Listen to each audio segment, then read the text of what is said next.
Chapter 1. This year's new Genin teams. Today was the day. Today was March 5th, the day that this year's class would finally end their time in the academy and become full-fledged ninja of the village. The graduation exams had been held just 2 days ago with all but one student graduating. This student was Uzumaki Naruto. Naruto was the village prankster and the class clown. He was also considered the dead last of the class, and everyone thought of him and his proclaiming that he would become Hokage as a complete and utter joke. No matter how much Naruto tried, he couldn't manage to succeed for some reason. Even the simplest jutsu, such as the clone jutsu, were too much for Naruto, and as such, Irika was reluctantly forced to fail Naruto. Irika didn't want to fail the blonde child that he had become emotionally attached to, but seeing as the child had failed to perform even the simplest jutsu, was forced to decide that Naruto was not quite ready to be a ninja. Frankly, Irika was beginning to doubt that Naruto would ever be able to graduate. And then that event happened. On the evening of March 3rd, Naruto stole the forbidden scroll of sealing as an attempt to earn some extra credit and pass the exam. It was on this night that Irika and Naruto did battle with the traitorous Mizuki, one of the now former academy teacher. It was also on this night that Naruto finally learned why his life had practically been a living hell. He was the Kyuubi no Kitsune, or rather the Kyuubi was sealed inside him. Just under 12 years ago, the Kyuubi no Kitsune attacked the village, resulting in many deaths and a great deal of destruction. Seeing no other way to defeat the beast, the Yondaime Hokage, the greatest shinobi of his time, sealed away the great beast into a newborn infant. This infant was Uzumaki Naruto. Now, Naruto wasn't the Kyuubi, nor was he some manifestation of the Kyuubi. The Yondaime had made one last wish, that Naruto be regarded as a hero of the village for keeping the Kyuubi at bay. Unfortunately, the Yondaime's dying wish was ignored and the village began to torment the child. This upset the Sandaime Hokage, who had returned to his former position after the death of his successor, and many laws were enacted.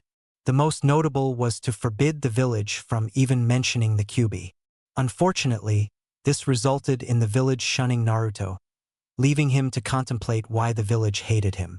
What was worse was that the child was an orphan, not knowing the love that only a parent could give him. Whenever he would ask the Sandaime about his parents, the Hokage would just bypass the answer to the question by saying they were great people. This and the shroud of secrets surrounding Naruto only served to further the young child's misery. And then it happened. After years of constantly failing to master even the simplest of jutsu, Naruto finally did it. In a time where his and his sensei's life, one of the few people who had actually acknowledged him, Naruto finally performed the clone jutsu, or rather the shadow clone jutsu. This was a Jonin-level technique that told Irika enough. Naruto was in fact ready to become a ninja. As such, Irika decided to pass Naruto by giving him the leaf headband off his own head. Looking around the classroom, Irika couldn't help but feel an overwhelming sense of pride come to him. All 27 students in his class had managed to pass. This was a rare accomplishment that he would be sure to rub in the face of the other teachers later. He only wished that all of his class would become true genin. "All right, class. I would like to congratulate you all for becoming ninja," the instructor announced. "I have your team assignments right here. After I call out your teams, you will be dismissed for the morning and report back here this afternoon to meet your new senseis." With that, Irika began announcing the team assignments. Team 7 will be Haruno Sakura, Uzumaki Naruto, and Uchiha Sasuke. Sakura was happy that she was on Sasuke's team, but mad that Naruto was also there. Naruto was happy for being with Sakura, but mad that he got stuck with Sasuke. Sasuke, well, he hated both of them. Hinata was also a little disappointed that she would not be with Naruto. Team 8 will be Hyuga Hinata, Inazuka Kiba, and Aburame Shino. Team 10 will be Yamanaka Ino, Nara Shikamaru, and Akimichi Chuji. The class was dismissed. With the newly minted genin given the rest of the morning off, Naruto figured now would be a good time to ask his crush and now teammate, Haruno Sakura, to grab lunch with him. Unfortunately, this turned out like any other attempt to get to spend some time with her. She rejected him rather harshly. It was no secret who Sakura liked, as it was the same guy most of the other girls in his class. She was an avid fangirl of Naruto's other teammate, Uchiha Sasuke. Naruto didn't like Sasuke, simply because of all the attention Sasuke got and the slight rivalry the two had developed during the academy, although Naruto constantly got his ass handed to him by said Uchiha. Unfortunately for Sakura, she was shot down just as harshly when she tried to see if Sasuke wanted to grab lunch. Instead, Sasuke simply went off to brood about some unknown issue. It was then that she realized what she was treating Naruto like. In fact, this actually got her to think about being nicer to the blonde the next time they ran into each other. All of the genin met back at the classroom after lunch break and awaited for their new senseis to come and collect them. While the other teams left with their senseis, Naruto, Sakura, and Sasuke were left alone in the classroom, waiting, and waiting, and waiting. They had been waiting for just over 2 hours before someone finally came into the room.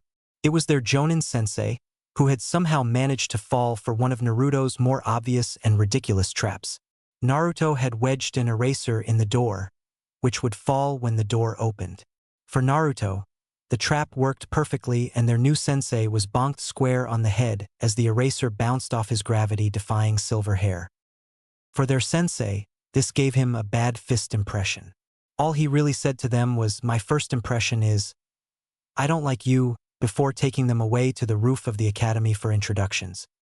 Their sensei went first, introducing himself as Hatake Kakashi, a Jonin in Konoha. Unfortunately, this was all Team 7 got out of their sensei, as the remainder of his answers were rather vague. Naruto followed up. Unlike Kakashi, Naruto basically read off his autobiography for the most part, stating his dream to become Hokage and his absolute love for ramen. His hobbies included eating ramen and pulling pranks. Kakashi sent him an intriguing look, almost as if he knew Naruto from a long time ago and was slightly curious as to how the boy had grown. Sakura was next. Like Naruto, she didn't hold back, although she really didn't say much. No, her expressions told the entire story. In short, she was a die-hard Sasuke Uchiha fangirl, who was probably only here to impress Sasuke. Sasuke finished off the introductions. His introduction was much darker than the two before him, stating that he disliked many things and liked very few things. His dream, or should I say ambition, was to kill a certain man and to rebuild his clan. A ramen-obsessed failure, an emo avenger, and an obsessive fangirl, thought Kakashi as he made his impressions on the team sitting in front of him. Sadly, this was going to be like every other team. They would fail his exam. He hated to do it, as one of the children given to him was the last member of his late friend and former teammate, Uchiha Obito, and his sensei's. Well, I'm not allowed to talk about that because of the Sandame's laws. Kakashi gave his team the dreaded news of the actual Genin exam, telling them to meet him at Training Ground 7 tomorrow morning at 8 a.m. This test would determine if they were amongst the 33% of their class that passed the exam. Oh, and he told them not to eat breakfast or else they would throw up. Kakashi was a lazy liar. That was Team 7's second impression of Kakashi, and one that they got before beginning the exam. They were told to meet up at 8 o'clock, but Kakashi didn't even bother showing until just after 10 o'clock. Furthermore, the don't eat breakfast part turned out to be a trick to simply make them suffer more. Kakashi explained to them that the objective of this test was to obtain the 2 bells that he had tied to the side of his belt. However, because there were only 2 bells, only 2 people would pass, while the third would be sent back to the academy. That is, if they even managed to get a bell. Instantly, Naruto began to shout out against this, questioning the whole point of the test. Kakashi began the exam, giving them until noon to take the bells from him. As soon as he started, Sakura and Sasuke darted off into the trees to conceal themselves like a true ninja would. As for the third member of the team, well, "Come and fight me," declared Naruto, not even bothering to hide himself. Baka, both Sasuke and Sakura, though, observing Naruto from their hiding spots. Naruto charged as the one-eyed Jonin, only to halt when Kakashi reached into his back pouch for what seemed like a weapon. To Naruto's slight disappointment, it was an orange-colored book titled Aika Aika Paradise. After overcoming his initial confusion, Naruto resumed his attack, hoping to teach the Jonin a lesson for underestimating him.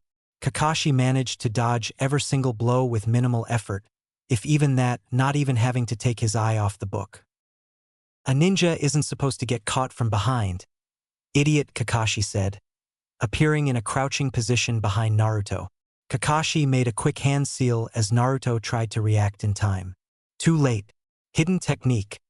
1,000 years of pain. Naruto was sent flying while Sakura and Sasuke just looked on in embarrassment. All Kakashi had really done was poke Naruto in the ass, sending him flying into the stream in the training ground. You sure are weak for someone wanting to become Hokage, taunted Kakashi, as it became obvious that the blonde wasn't surfacing anytime soon. Shut it, you. I'm going to make you acknowledge me, shouted Naruto as half a dozen Narutos burst out of the water. For the first time since meeting his team, Kakashi was actually slightly surprised. Even Sasuke and Sakura were amazed by the fact that Naruto had managed to pull off this many clones. And not just normal clones but physical ones. You still can't beat me with that jutsu, Kakashi said as the 8 Narutos charged at Kakashi. Before he knew it, a 7th Naruto had grabbed Kakashi from behind. Weren't ninjas not supposed to get caught from behind? Right, Kakashi-sensei. Naruto said ironically. Here comes revenge for poking my ass like that. Even Sasuke admitted that Naruto had come up with a decent plan. Naruto made a fist and punched Kakashi, only to realize that he had punched one of his clones. Before anyone knew what was happening, the Narutos were beating up each other. Kakashi had used a substitution jutsu to get out of that mess. Naruto spent the next few minutes trying to find where Kakashi went. To his delight, he found one of the bells sitting by the base of a tree. He dropped a bell, Naruto said, reaching for the bell. Next thing he knew, he was pulled into the air by a rope. He had just walked right into a trap. Kakashi then appeared and picked up the bell. 1 down, 2 to go. Seeing his opening, Sasuke unleashed a barrage of shuriken upon Kakashi. All of them hit their mark as Kakashi was pinned into a nearby tree with half a dozen shurikens sticking out of his head. Poof! Kakashi turned into a log, using a substitution jutsu to avoid any damage. Sasuke was cursing as he had just given up his position. Panicking, Sasuke bolted out of his hiding spot as Sakura did the same, not wanting to lose sight of her crush. Sakura quickly lost sight of Sasuke, only to find herself in Kakashi's trap. "Hello, Sakura," said Kakashi, appearing behind her as she was caught in a swirl of leaves. The next thing Sakura saw was a beaten and bruised Sasuke crawling out of the bushes, roughly a few dozen kunai and shurikens sticking out of her body. And then he collapsed to the ground, dead. Sakura cried out in horror as she lost consciousness due to the genjutsu placed on her. 2 down, 1 Uchiha left. Kakashi moved to the next clearing, tripping a wire and sending a barrage of knives at him. He easily dodged the trap that Sasuke must have set for him. When Kakashi recovered, he quickly found himself engaged in a taijutsu battle with Sasuke. Kakashi easily repelled Sasuke's attacks and Sasuke was forced to resort to something Kakashi really was not expecting. "Fire style, great fireball jutsu," shouted Sasuke. Genin fresh out of the academy weren't supposed to know jutsu on this level. It was surprising that Naruto knew the shadow clone jutsu, but the fact that Sasuke also knew an advanced jutsu. He was beginning to hate the fact that he would be forced to fail them in less than an hour now. The flames died down and Sasuke couldn't see any sign of Kakashi anywhere. That is until a pair of arms came shooting up out of the ground, dragging Sasuke into the ground so that he was buried up to his head. 3 down. Shortly after, the 3 academy students found themselves back at the posts with Kakashi facing them. Sasuke and Sakura were sitting against 2 posts and Naruto had somehow managed to get himself tied to 1 post.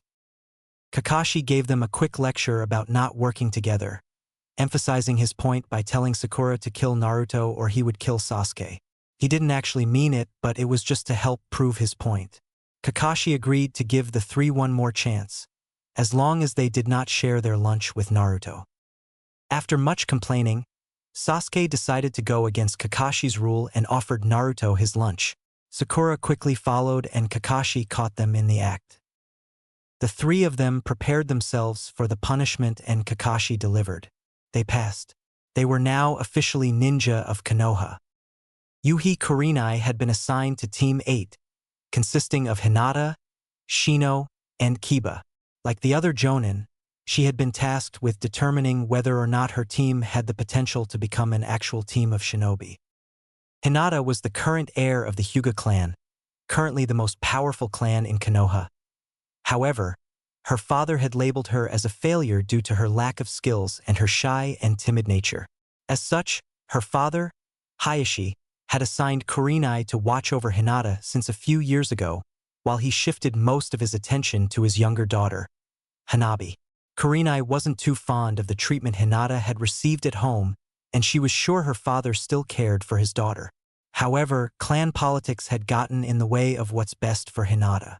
Kurenai took this as a challenge, determined to make Hinata into a kunoichi that the Hyuga clan would regret casting aside.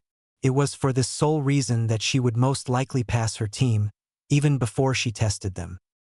Kiba was the younger of the two children in the Inuzuka's main family. For years, the Inuzukas were renowned through Konoha for producing some of the best hunter ninjas in the shinobi world. Their relationships with dogs made them ideal for tracking, and their own senses were more beast-like as well. Kiba's own sense of smell was about 100x more powerful than humans, not nearly as strong as a dog's, but still. Shino was the final member of her team. He was the clan heir to the Aburame clan. The Aburame were, in a sense, outcast by some of the population of Konoha as they lived in symbiosis with insects, allowing the insects to live inside their own body. However, much of the shinobi population knew of the potential the Aburames possessed, and as such, they had a great deal of respect for the clan. Shino's knowledge of the insect world and ability to make use of the faint chemical signals found in insect pheromones made him a valuable member in a team that was destined to become a great tracking team, if not the best. Kurenai saw the potential in this team to be great. She would put very little effort in testing them, as she was pretty much set on passing them the moment she was assigned this team. Sarutobi Asuma had been assigned to the clan heirs of the Yamanaka, Nara, and Akimichi clans. As per tradition, Ino, Shikamaru, and Chuji were the selected members of each clan who were destined to form the next generation of the Ino Shikacho trio. Konoha's legendary combo rivaled only by the Reikage and his brother in terms of teamwork. Ino was, and still was, one of Sasuke's biggest fangirls. Like all the other Sasuke fangirls, this held back her own potential. If she could just focus more on her shinobi career and less on the last Uchiha, she would be one hell of a kunoichi. Shikamaru, like the rest of the male populace in his clan, was extremely lazy yet possessed superior intelligence that was seen nowhere else. Like Ino, Shikamaru had immense potential, but he held himself back as it would be too much effort for him to care about much else. Chuji was the final member of his team. Chuji was the heir of the Akimichi clan. The main problem with Chuji, however, is that he cared more for food than shinobi training. Sadly, this was common in the Akimichi clan. Asuma would likely pass this team as well without much evaluation. He knew the three of them were destined to work together, like the generations before them. All he had to do was to get them out of their own little worlds and start working together. Once that happened, his team would be a force to be reckoned with. Sarutobi Hiruzen, the Sandaime Hokage, gathered all of the Jonin instructors assigned to this year's class. Like in the past, there was only about a 33% pass rate for all of the teams. In particular, the most notable team that passed was Kakashi's team. He had been assigned to test genin teams for the past 7 years, and all of them had failed miserably. However, this team had managed to pass. Many Jonin credited it to the fact that the Uchiha was assigned to him. Out of the nearly 1,000 students who graduated this year, only 300 or 100 teams were actually going to become genin. Chapter 2. A Ninja. Finally. Naruto awoke early the next morning. He had finally done it. He was now officially a ninja. Yesterday, he and his team, Sakura Haruno and Sasuke Team Uchiha, had passed the True Genin exam, and they were slated to start as True Ninja today. Naruto went through his usual morning routine before leaving his apartment to meet up with his team. Meeting up at the training ground, He found that Sasuke and Sakura had already arrived, but Kakashi was nowhere to be seen. He remembered from the past 2 days that Kakashi had been late by at least 2 hours. Hopefully this wouldn't be a regular occurrence. Sadly, it was. "You're late!" shouted Naruto and Sakura simultaneously as Kakashi arrived 2 hours late. "Sorry guys. You see, there was this old lady who needed help crossing the street, and then she needed help." Kakashi was interrupted. "Can it?" shouted Sakura. "Yeah. Come on, sensei. What sort of cool ninja stuff are we going to be doing today?" asked Naruto. "Well, someone looks eager to get started. So we will. Today we will be working on your teamwork," said Kakashi. "Huh." All three of them looked at Kakashi with a dumbfounded look. "Why do we need to do that? Come on, we are ninja now. Can't we get either an exciting mission or a cool new jutsu?" asked Naruto. "No, not today anyways. I told you yesterday that the 3 of you will be working together in a team, so we will work on making sure the 3 of you can work together," said Kakashi. "But come on, Kakashi. We are ninja now," argued Naruto. "No buts. You are ninja, and as ninja, you need to work together in teams," explained Kakashi. "Do you have a problem? Or would you rather go back to the academy?" No. Teamwork is great," said Naruto sarcastically. For the rest of the week, Kakashi had them working on simple trust exercises, such as throwing a ball back and forth blindfolded or having someone guide another around a course while the one being guided was blindfolded. For the most part, these exercises went smooth. For the first hour, that is. There came a point every time when Naruto would become fed up with the exercise and slip up somehow, creating tension within the group.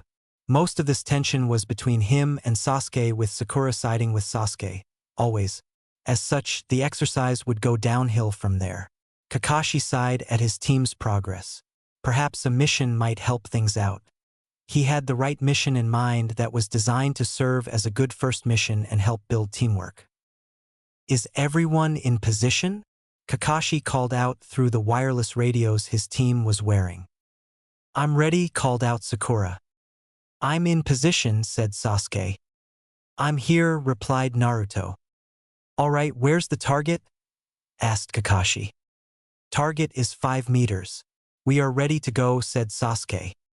"All right, on my mark. Go," ordered Kakashi. With that, the 3 newly minted genin dove forward on their target. Naruto came up the one to catch it, although he was wishing he hadn't.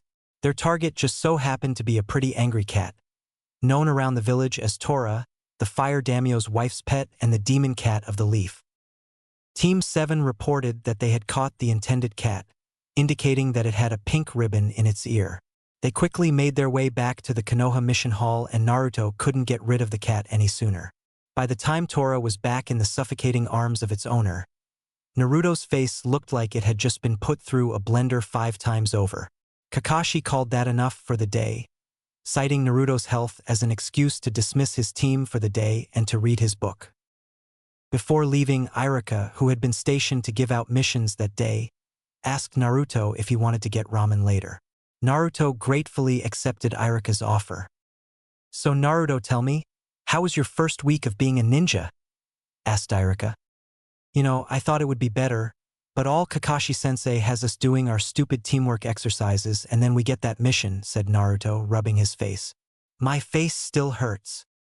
"Ah yes, the infamous capture Tora mission," said Irika. "Wait, did you have to do that mission as well?" asked Naruto. Irika cringed a little as he recalled the full memory. "Yeah, that cat has a history of getting away from its owner." Naruto laughed. "I can see why. That lady was practically suffocating the cat." "Serves it right," said Naruto. "Now Naruto, be nice. That lady is the wife of the fire daimyo, and you won't believe how much money that cat brings into the village," said Irika. Naruto looked at Irika a little confused. "All right, I'll explain. People hire ninja to do tasks ranging from catching a pet cat all the way up to assassinations. We assign a ninja team to these missions based on the assigned ranking, and the clients pay us a commission. Out of the commission paid, you get a certain amount of it as well as the rest of your team, and the village takes its cut. This is main way a ninja village makes money is through the service of our ninja. The price of a mission depends on a few things, but the two main factors are the intended length of the mission and the assigned difficulty. Now, missions are assigned a difficulty rank ranging from D all the way to S. As a genin, you will only be doing D ranks for now, but you may get a C rank or 2 in the future once begin to prove yourself. Do you understand? Yeah, I guess. But still, said Naruto. Irika laughed. Don't worry, everyone has to go through D ranks. Think of it as a rite of passage that every ninja has to take. Eventually, there will be other ninja doing those missions and you will be doing things more exciting. Just stick with what you're given for now and eventually your time will come, said Irika. Yeah, you're right. Besides, they can't all be as bad as catching that stupid cat. Just you watch, in no time I'll be kicking ass and saving nations. Databeo! Exclaimed Naruto. Naruto was walking back from their daily training session. It had been just over a month since he became a ninja. His current schedule consisted of alternating between missions on one day and training on the other day with a personal day for rest or whatever every week. Now this wouldn't have been so bad if it hadn't been for the missions they were stuck doing or the training, if it was even that Kakashi had them doing. The missions were more of chores. In the past month, his team had accomplished 10 D ranks which consisted of menial tasks such as painting fences, weeding gardens, delivering baked goods, picking up trash, and the worst of them all, catching that damned cat. Sure, Irika-sensei told him a few weeks ago just to put up with them, but this seemed just like a waste of his amazing ninja talents. It was also on these missions where he always seemed to screw up somehow, and as a result, Sasuke had to come to his rescue, causing Sakura to fawn even more over Sasuke for acing so cool and heroic. Naruto would then get yelled at, usually by Sakura, for not taking things seriously. Well, perhaps if he was taken more seriously and given something that an actual ninja would do, then he would actually take the mission more serious. If the missions weren't enough, the training just made it worse. After getting out of the academy, Naruto was expecting to learn some really cool jutsu and ninja techniques, but Kakashi had them working on nothing more than team-building exercises. Today was an exercise where Kakashi had one of them blindfold the other, and then the non-blindfolded person would guide the blindfolded person around, directing them away from danger. Everything had started all right. He had been tasked with guiding a blindfolded Sasuke around an obstacle course in less than 15 minutes. Sure, he might have steered Sasuke into a few trees or off a log once or twice on accident, but that didn't warrant what he received when he and Sasuke swapped places. It only took about 5 minutes before Sasuke guided Naruto into the river, soaking him. From there, everything went downhill and the two boys ended up in a little bit of a fight, Sasuke coming out on top. Naruto cursed his misfortune, being stuck with Sasuke team and a sensei that couldn't care less for his career as a ninja. If Naruto was having a bad day, then Sasuke's wasn't much better. These menial D ranks were starting to get on his nerves as well. He needed to become stronger so that he could accomplish his goals, and these general labor tasks were not doing anything. In fact, if it wasn't for the dobe and the obsessive fangirl, he could probably get them done faster and use the rest of the day to get in some useful training. But sadly, that wasn't the case. During those missions, Naruto would usually find some way to mess up and he would be forced to save the blonde. However, Naruto wasn't the worst. At the very least, Naruto was trying to some degree. He had to give him that. Sakura, on the other hand, was the worst of his two teammates. He hated how her attention was always focused on him and not the task at hand. If she would put even half the effort into the mission or bettering herself as a shinobi, then that would also better the success of the mission and he would have some time to train. Sasuke knew what Sakura was. She was a fangirl. Ever since the academy, he hated the fangirls. They did nothing but fawn left and right over him, coming up with ridiculous excuses to try and capture his attention. In fact, they had even gone as far to grow all of their hair because they heard that he liked girls with long hair. All the fangirls did was prove to be an unavoidable obstacle for him. If it wasn't for Sakura's constant nagging, he wouldn't have dropped Naruto into the creek. In reality, he couldn't care less. As part of his goal was to revive his clan, Sasuke knew that one day he would have to find a girl, or girls if the village forced the CRA on him, to help him. However, he didn't want this girl to be a brainless fangirl who practically worshipped the very ground he stood on. No, he wanted a girl that was strong and herself. He wanted someone who could stand against him and tell him he was wrong when he was. He wanted someone who didn't care if he was an Uchiha. Sakura was nowhere near that someone. Sasuke could also care less for the team-building exercises. To him, they were nothing more than a waste. He needed to kill someone, and in order to do such, he needed power. He needed training. Not this. He needed real training, and he needed real missions to test his abilities. Sakura was nearly the exact opposite in terms of Naruto and Sasuke when it came to these missions. She didn't mind the menial missions or the labor. In fact, she rather enjoyed them as it gave her an opportunity to spend some quality time with Sasuke. The only thing she disliked about the missions happened to be Naruto. He always seemed to get in the way of her and Sasuke. Sakura wasn't complaining so much. She had been slightly nervous when she started as a ninja, afraid that she would be thrown directly into some life-threatening situation. She had heard of the shinobi lifestyle from her father. He was a former shinobi, nothing special, who retired from that life a few years after she was born as he had nearly lost his life during a mission with their former sensei, Iruka. When she told her parents that she wanted to be a shinobi, they questioned her decision, but eventually ended up supporting her. Nonetheless, there was still a fear that she was getting in over her head. Regardless, this choice wasn't too bad as it put her on the same team as just about every 11 to 13-year-old girl's dream guy, Sasuke Uchiha.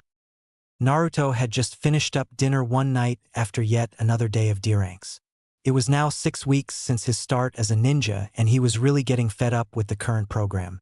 Kakashi still had them doing teamwork exercises with some physical conditioning involved. Yet, Kakashi still refused to teach them anything ninja-like. Coming out of Ichiraku, receiving some of the typical glares from the villagers, Naruto spotted someone he hadn't seen since the academy. Took him a few minutes to realize who it was exactly, but it came to him. That someone was Hinata. He had always thought of her as a weird and dark girl who just sat in the back and never talked to anyone. In fact, she was the exact opposite of most of the girls in the class. She was one of the very few, possibly the only, girls that didn't fawn over Sasuke. But there was something else. She was also the only one in the class that was never mean to him. Naruto hadn't seen anyone else, besides Sakura and Sasuke, since the graduation from the academy. Well, actually, he had seen Shikamaru and Chuji once, but they were busy chasing after that damned cat. "Hey, Hinata!" shouted Naruto. He was just looking for someone else to talk to from his class besides Sasuke and Sakura. Hinata froze up, hearing the voice of her crush coming up from behind her. "And Naruto?" she stuttered, looking frantically for something to hide behind. She found a nearby post and used that as cover, although she peeked out from behind, glad that Naruto was talking to her. "Hey, you still have your headband!" exclaimed Naruto, noticing the forehead protector around her neck. Besides his own team and Team 10, Naruto didn't know who the other teams who passed the Genin exam from his class were.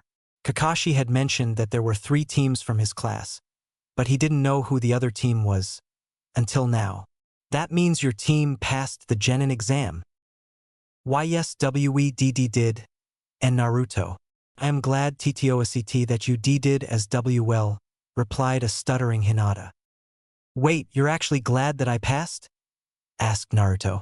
He was sure half of the class had placed bets on him failing and the other half were preparing to beat him to death when he was the reason for Sasuke failing. I am. I always knew why you would," she said. "You did?" asked Naruto, getting a slight smile on his face. "Thanks. I'm glad you passed as well.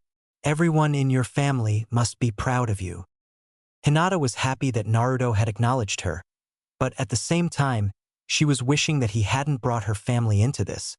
She looked down, catching Naruto's attention with this. "Hinata? What is it?" "And nothing. Just that my father has always been strict and I'm afraid I'll disappoint him," said Hinata. Now, if there was one thing Naruto knew, it was disappointment. For most of his life, he had been just that, a disappointment. However, through experience he learned that you're only a disappointment if you just give up. If you keep trying your absolute hardest, There is no way you could disappoint someone. He proved this the night he finally graduated after saving Irika-sensei with the Shadow Clone Jutsu. Don't worry. All you have to do is do your best. If you do that, you'll never disappoint. Databeo. This picked Hinata's spirits up. If there was one thing she always admired about Naruto, it was his never-give-up attitude. It was around that time that another man came onto the scene. "Hinata-sama, let's go." "You shouldn't associate with that thing," said the man. He had the same eyes as her, indicating he was also a Hyuga.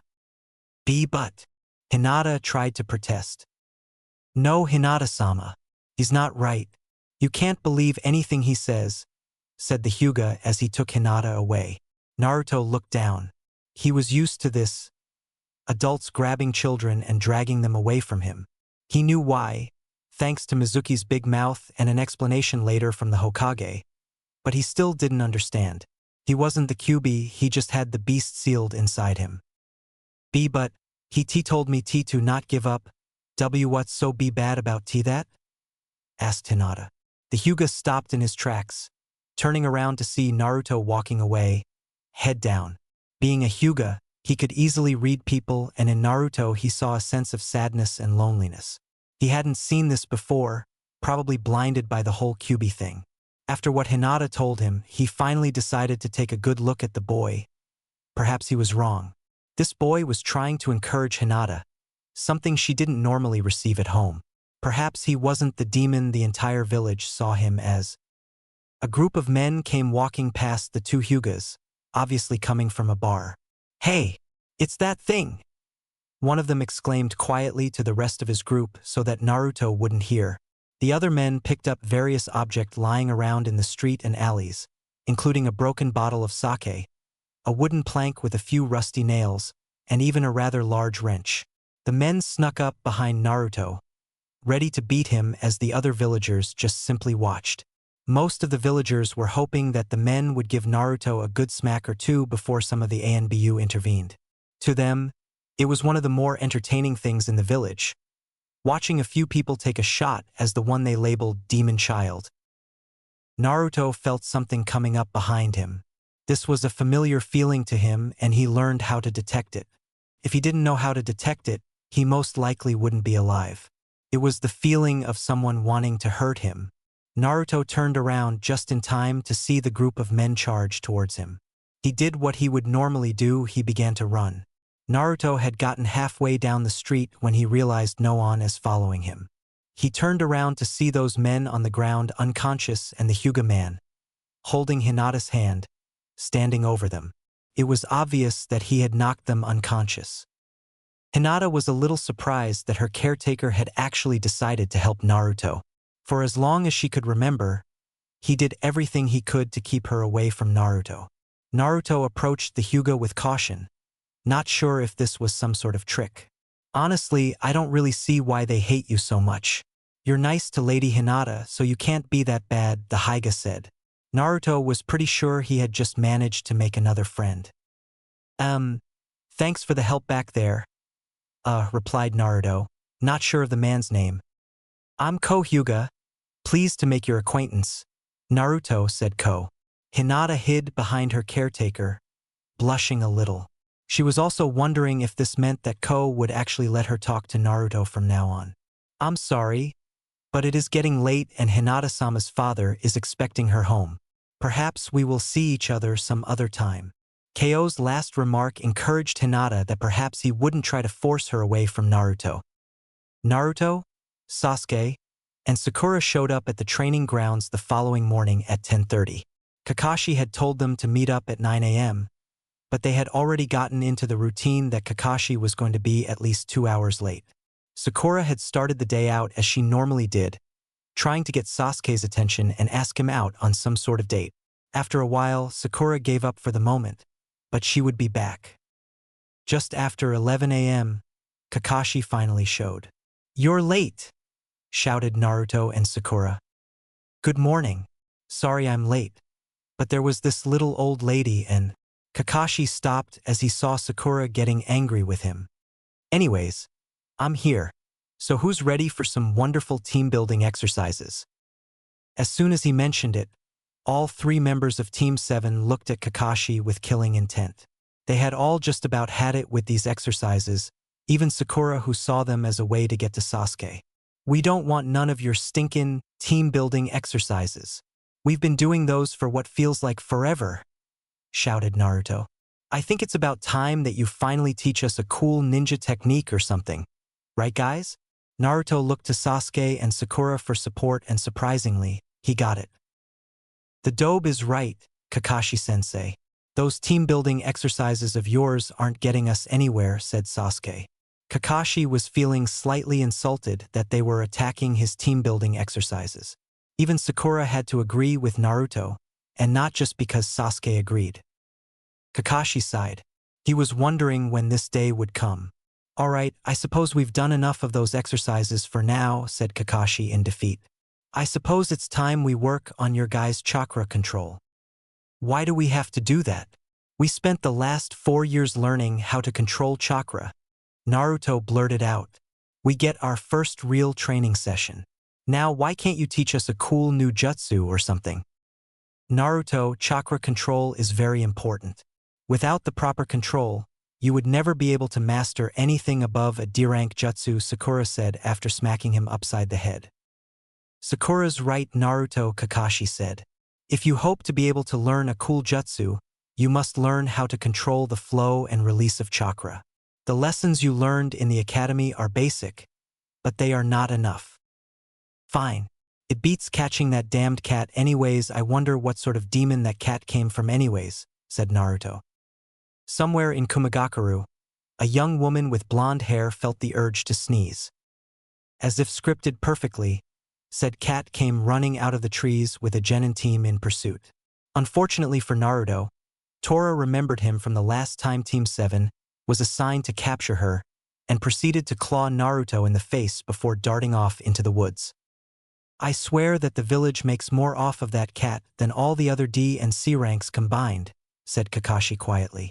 "Anyways, today we'll be working on the first of the regular chakra control exercises, the tree climbing exercise." "Tree climbing?" Sakura questions while Naruto and Sasuke looked on with a bit of curiosity. "Yes, it's the first exercise in chakra control. The idea is to hold a constant chakra at the bottom of your feet and use it to stick to a surface, in particular the side of a tree, while you walk up it," Kakashi explained. He further instructed the genin in that exercise, and they each proceeded to a tree. Naruto and Sasuke took a few steps up the tree before falling to the ground.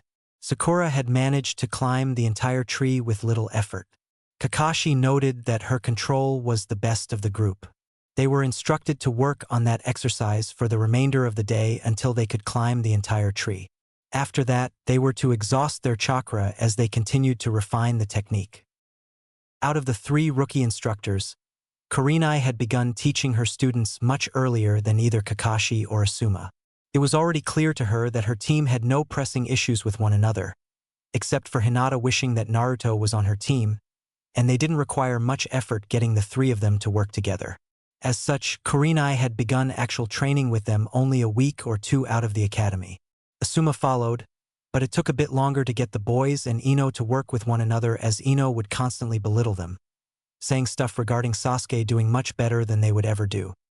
For Naruto and Sasuke, it was getting late. Sakura had already called it a night, as she didn't have anywhere near the chakra reserved that Sasuke, let alone Naruto, had. However, she had accomplished the training after about 2 hours.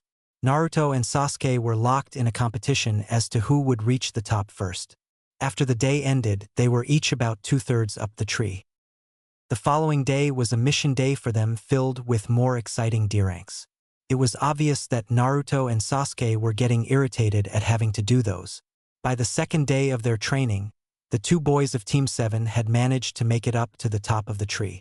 Sasuke had been the first to reach the top, although he noted that Naruto was not far behind, making it to the top the next attempt. The 3 of them were instructed to refine the exercise for the remainder of the training days that week, until they had it down perfectly.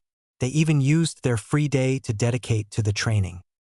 "All right, Team 7. For your next mission, you can either babysit an elder's grandson, shop in the neighboring village, or The Hokage was cut off by someone entering the room and whispering something in the Hokage's ear. Well, it appears Tora has escaped again. Team 7 shuddered at the thought of having to catch that cat again. No! Naruto shouted out. I don't want another stinking D-rank. I want a real mission. Surprisingly, Sakura and Sasuke both found themselves agreeing.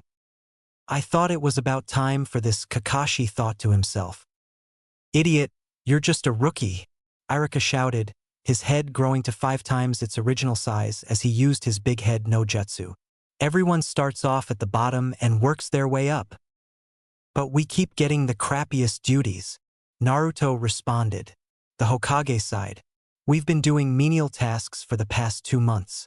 It's about time we got something more fitting for a ninja. Naruto, it seems I have to explain to you what these duties are about, the third said.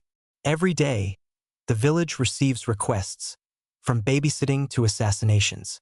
Each request is written down and given a rank of D, C, B, or A. These missions are handed out to ninja based on their experience. If the duty is completed, the village receives payment from the client. You just recently became genins, so D ranks are perfect for you. Obviously, Naruto was distracted, discussing his favorite ramen.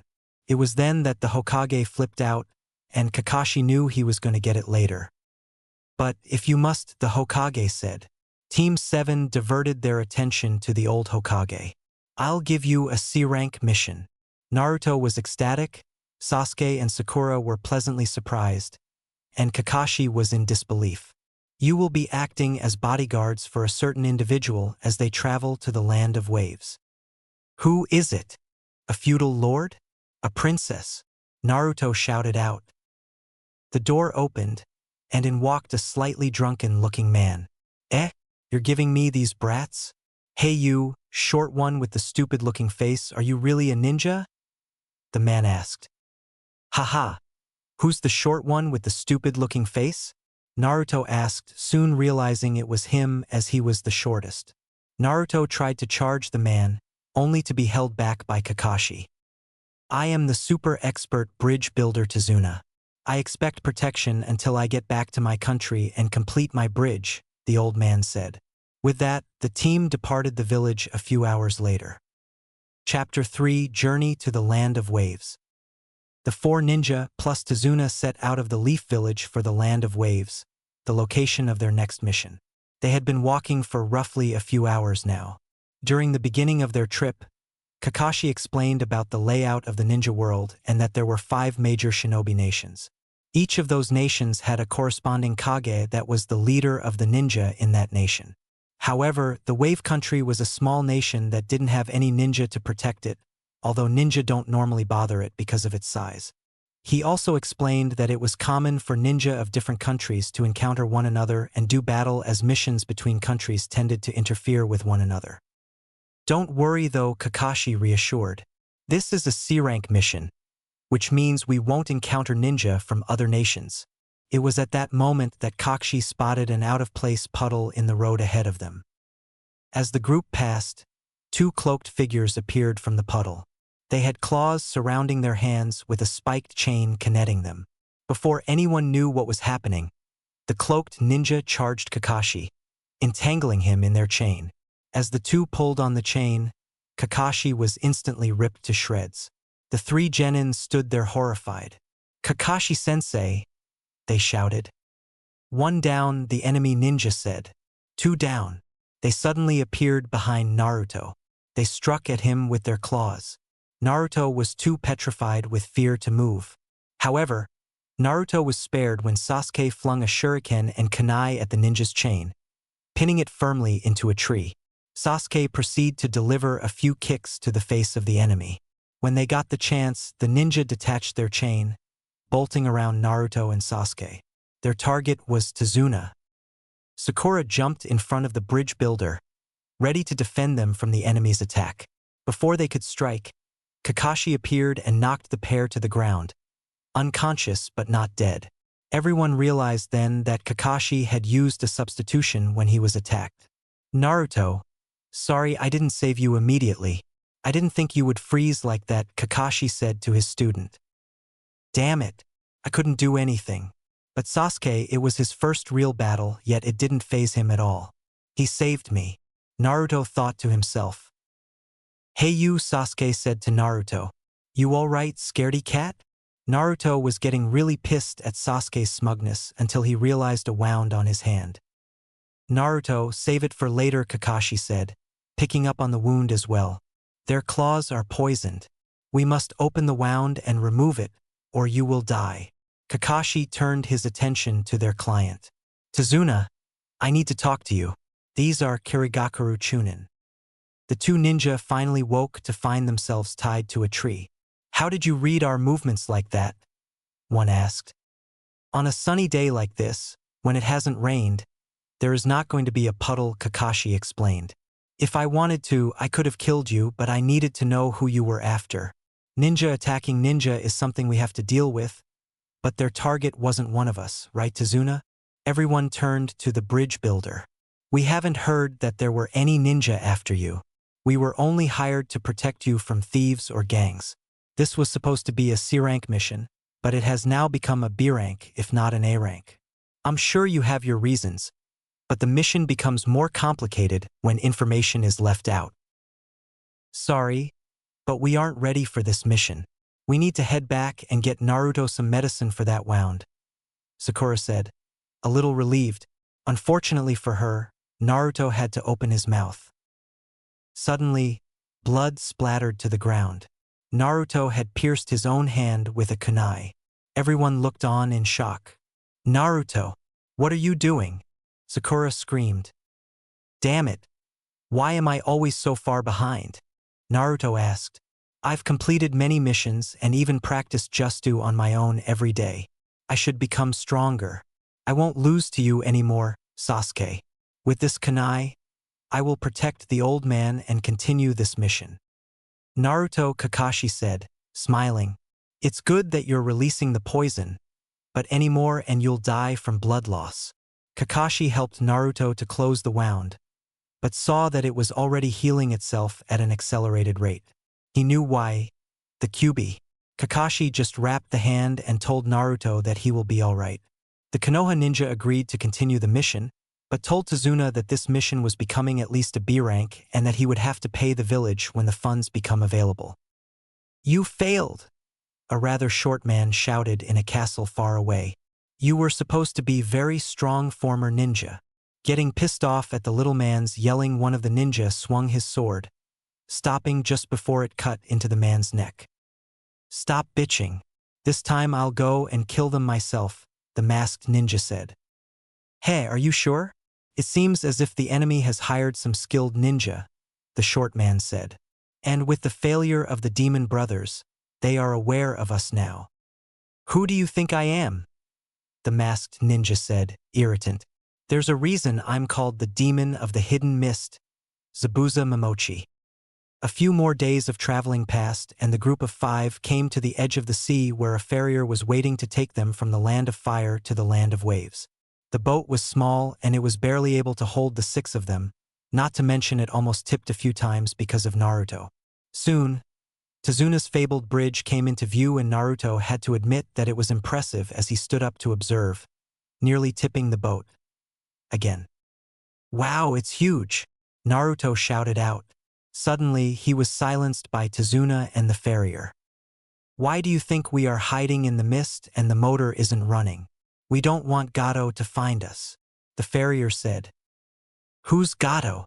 Sakura asked. He's a wealthy shipping merchant known across the great nations. He came to our country, promising a boom to our economy.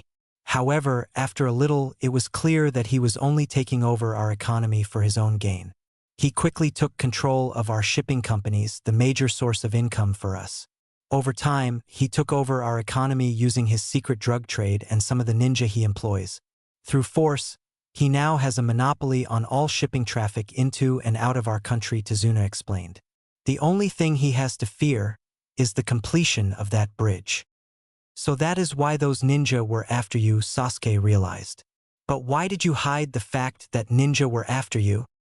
Because of Gato, the wave country is poor. Even the feudal lord has no money. We can't afford an expensive B-rank mission right now, Tazuna explained. The group got off the boat, but Kakashi had an uneasy feeling. He knew that if they attacked again, it would be by Jonin-level ninja this time. Suddenly, Naruto heard something off in the bushes and tossed a few shuriken, just barely missing a poor rabbit. However, Kakashi was even more suspicious. The rabbit was a white snow rabbit, yet it was late spring. Suddenly, Kakashi knocked his team to the ground as a large sword came flying towards them. When Kakashi looked up, he saw a man standing on the hilt of the blade, Zabuza Momochi. Everyone stay back. This guy's on a whole different level, Kakashi said. He lifted his headband to reveal a red eye with 3 black marks, a Sharingan. Heh, so you would be Sharingan Kakashi, Zabuza said. This shocked Sasuke that Kakashi had a Sharingan, the dojutsu of his clan. I already get to see the famed Sharingan. I'm almost honored. What's the Sharingan? Naruto asked. It's one of the 3 great dojutsu, also known as the copy wheel, Sasuke explained, as it was part of his clan. It's said that the Sharingan gives the user the ability to defeat all types of taijutsu, ninjutsu, and genjutsu.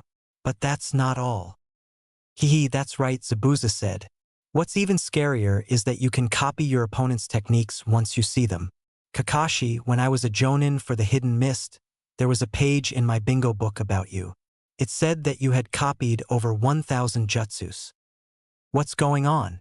The Sharingan only appears in a select few members of the Uchiha clan, Sasuke thought to himself. Zabuza jumped off the tree and landed on water, just a few meters away. Kakashi attacked the ninja, who just turned to water, revealing it to be a water clone. Before Kakashi knew what was happening, Zabuza appeared behind him. Suetun, water prison jutsu, Zabuza called out as Kakashi became trapped in a ball of water. Zabuza then made another water clone to deal with the kids while he held Kakashi prisoner. Humph. Wearing headbands and acting like ninja, the water clone said. But you know what? A real ninja is someone who has survived numerous brushes with death.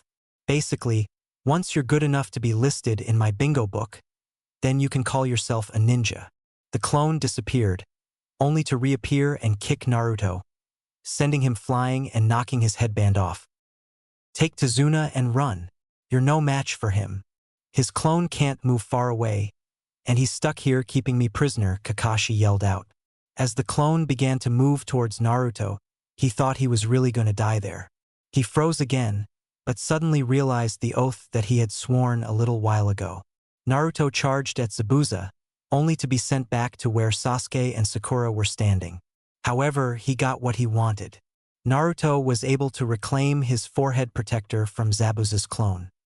Put this in your handbook, you browless freak. I'm the one who will become Hokage one day, Naruto Uzumaki Naruto exclaimed. Sasuke, lend me your ear. Sasuke didn't like the idea of working with Naruto, but realized that he had no choice. Hehe, the clone laughed. When I was your age, I had already slaughtered my entire class. That is how I got the name, the Demon of the Hidden Mist. The Hidden Mist graduation exam? Kakashi asked, still trapped in water. Ah, so you've heard of it, Zabuza said. Wait, what exam? Sakura asked. Hehe, fights to the death between students, Zabuza said, letting some killer intent loose. Children raised together as friends were pitted together until one lost their life. 10 years ago, the Hidden Mist changed their graduation exam as a result of one child who killed his entire class, without pause or hesitation, Kakashi said. Zabuza. It was at that moment that Sasuke attacked the clone, only to be forced to the ground. He was starting to cough up blood. Shadow Clone Jutsu, Naruto said, making about 30 clones of himself. They jumped at Zabuza with their kunai, only to be dispelled by one swing of his sword. As Naruto slid past Sasuke, he handed his teammate a Fuma Shuriken. Sasuke threw the shuriken at the real Zabuza, not the clone. However, he caught it. What? Another shuriken in the shadow of the first, Zabuza said as another shuriken sailed towards him. He couldn't catch this one. However, he jumped to dodge the second shuriken. Sasuke's attack had missed. Or did it? The second shuriken disappeared in a puff of smoke, revealing that Naruto had been transformed into the shuriken. Before landing in the water, Naruto threw a kunai at the Mist Jonin. It was aimed for the back of his neck, and he wasn't going to be able to dodge this one. Zabuza did the only thing he could. He jumped back, releasing Kakashi from his prison. "Great plan, you two," he said to Naruto and Sasuke. "Heh, I just got distracted and released the jutsu," Zabuza said, trying not to admit he had been bested by a couple of brats. "No, they forced you to move," Kakashi stated. It was now Zabuza versus Kakashi. The two ninja jumped away from each other. Zabuza flipped through a series of hand seals as Kakashi copied the seals exactly at the same time. "Sushin Water Dragon Jutsu," the both said at the same time. Two water dragons rose up out of the water and began to do battle with one another. In the end, it was a draw. Zabuza was shocked that Kakashi was following him so close and so exact. "My movements, is he?" Zabuza was interrupted. Reading them, Kakashi finished. Kakashi flipped through a few more seal, shocking Zabuza. "Suetun, water vortex." Kakashi called out as a blast of water sent Zabuza crashing back into a tree. "How?" Zabuza said weakly. "Can you see the future?" "Yeah," Kakashi responded. "You're going to die." Just as he said that, two Sunban came sailing out of nowhere and nailed Zabuza in the neck, killing him. Out of surprise, Kakashi looked up to see a mist ninja wearing an ANBU mask. To everyone's surprise, the ninja was a kid, no older than Naruto. "Thank you very much. I have been searching for the opportunity to kill this criminal," the mysterious ninja said. "That mask, you must be a Kiri Hunter ninja," Kakashi stated. The ninja agreed. "What the hell? Who are you?" Naruto said as the hunter ninja caught his attention. "Back down, Naruto," Kakashi ordered. "He's not our enemy." "It's not that. He killed Zabuza, our enemy, that easily." "Who the hell is he?"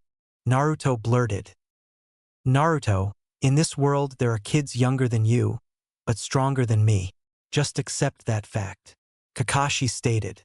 With that, the hunter ninja took Zabuza's body and disappeared. For Kakashi, something still wasn't right, and it wasn't his lack of energy as he collapsed to the ground. The three genin and Tazuna then proceeded to carry their lazy sensei's body towards Tazuna's house. Back near the site of the battle, the mist ninja was preparing to do something with Zabuza's body. He pulled out a pair of scissors to cut the bandages off Zabuza. "That's all right. I'll do it myself," Zabuza said, waking up from his death. "Damn, you sure are rough." Zabuza pulled the senbon out of his neck. "You shouldn't be rough yourself, or else you will die from pulling them out," the masked ninja said. "How long are you going to wear that mask, Haku?" Zabuza asked. "It reminds me of the old days. Plus it is useful in situations like this," Haku said, removing his mask. His face was rather young and looked rather feminine, although he was a boy. "You shouldn't move for about a week, while you heal." "Humph. You are so pure and clever. That's what I like about you," Zabuza said. "That's because I'm just a kid," Haku smiled. Kakashi woke up, feeling something was wrong and scaring Naruto and Sakura so much that they nearly choked on the food they were eating. "What's wrong, Kakashi-sensei?" Naruto asked. "Hunter ninjas usually dispose of the body on sight. How did the hunter ninja dispose of Zabuza?" Kakashi asked.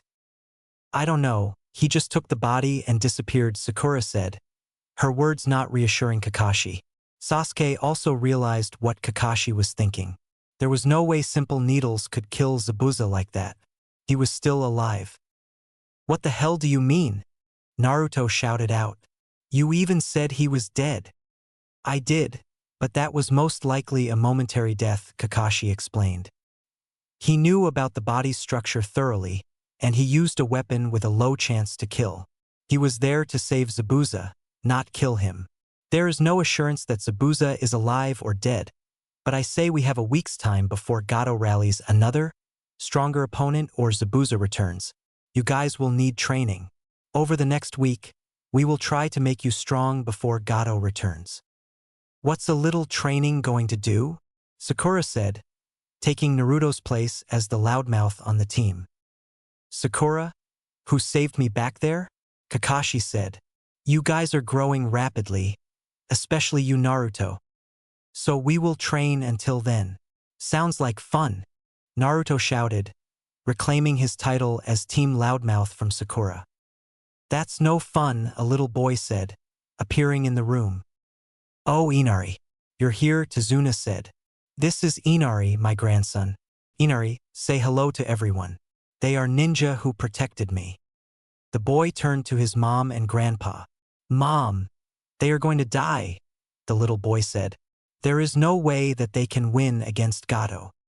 What the hell are you talking about, you little brat? Naruto said, only to be held back by Sakura. Listen, kid, one day I'm going to become an incredible ninja and Hokage. I don't know who this Gato guy is, but I'm not going to lose against him. What are you, stupid? Inari responded, sending Naruto into an even greater rage. If you don't want to die, leave. With that, Inari left. Tazuna apologized for his grandson's behavior and explained to everyone how his father was killed by some of Gato's thugs.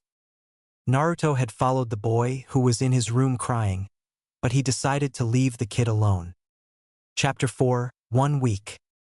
Kakashi had brought his team out to the edge of a lake.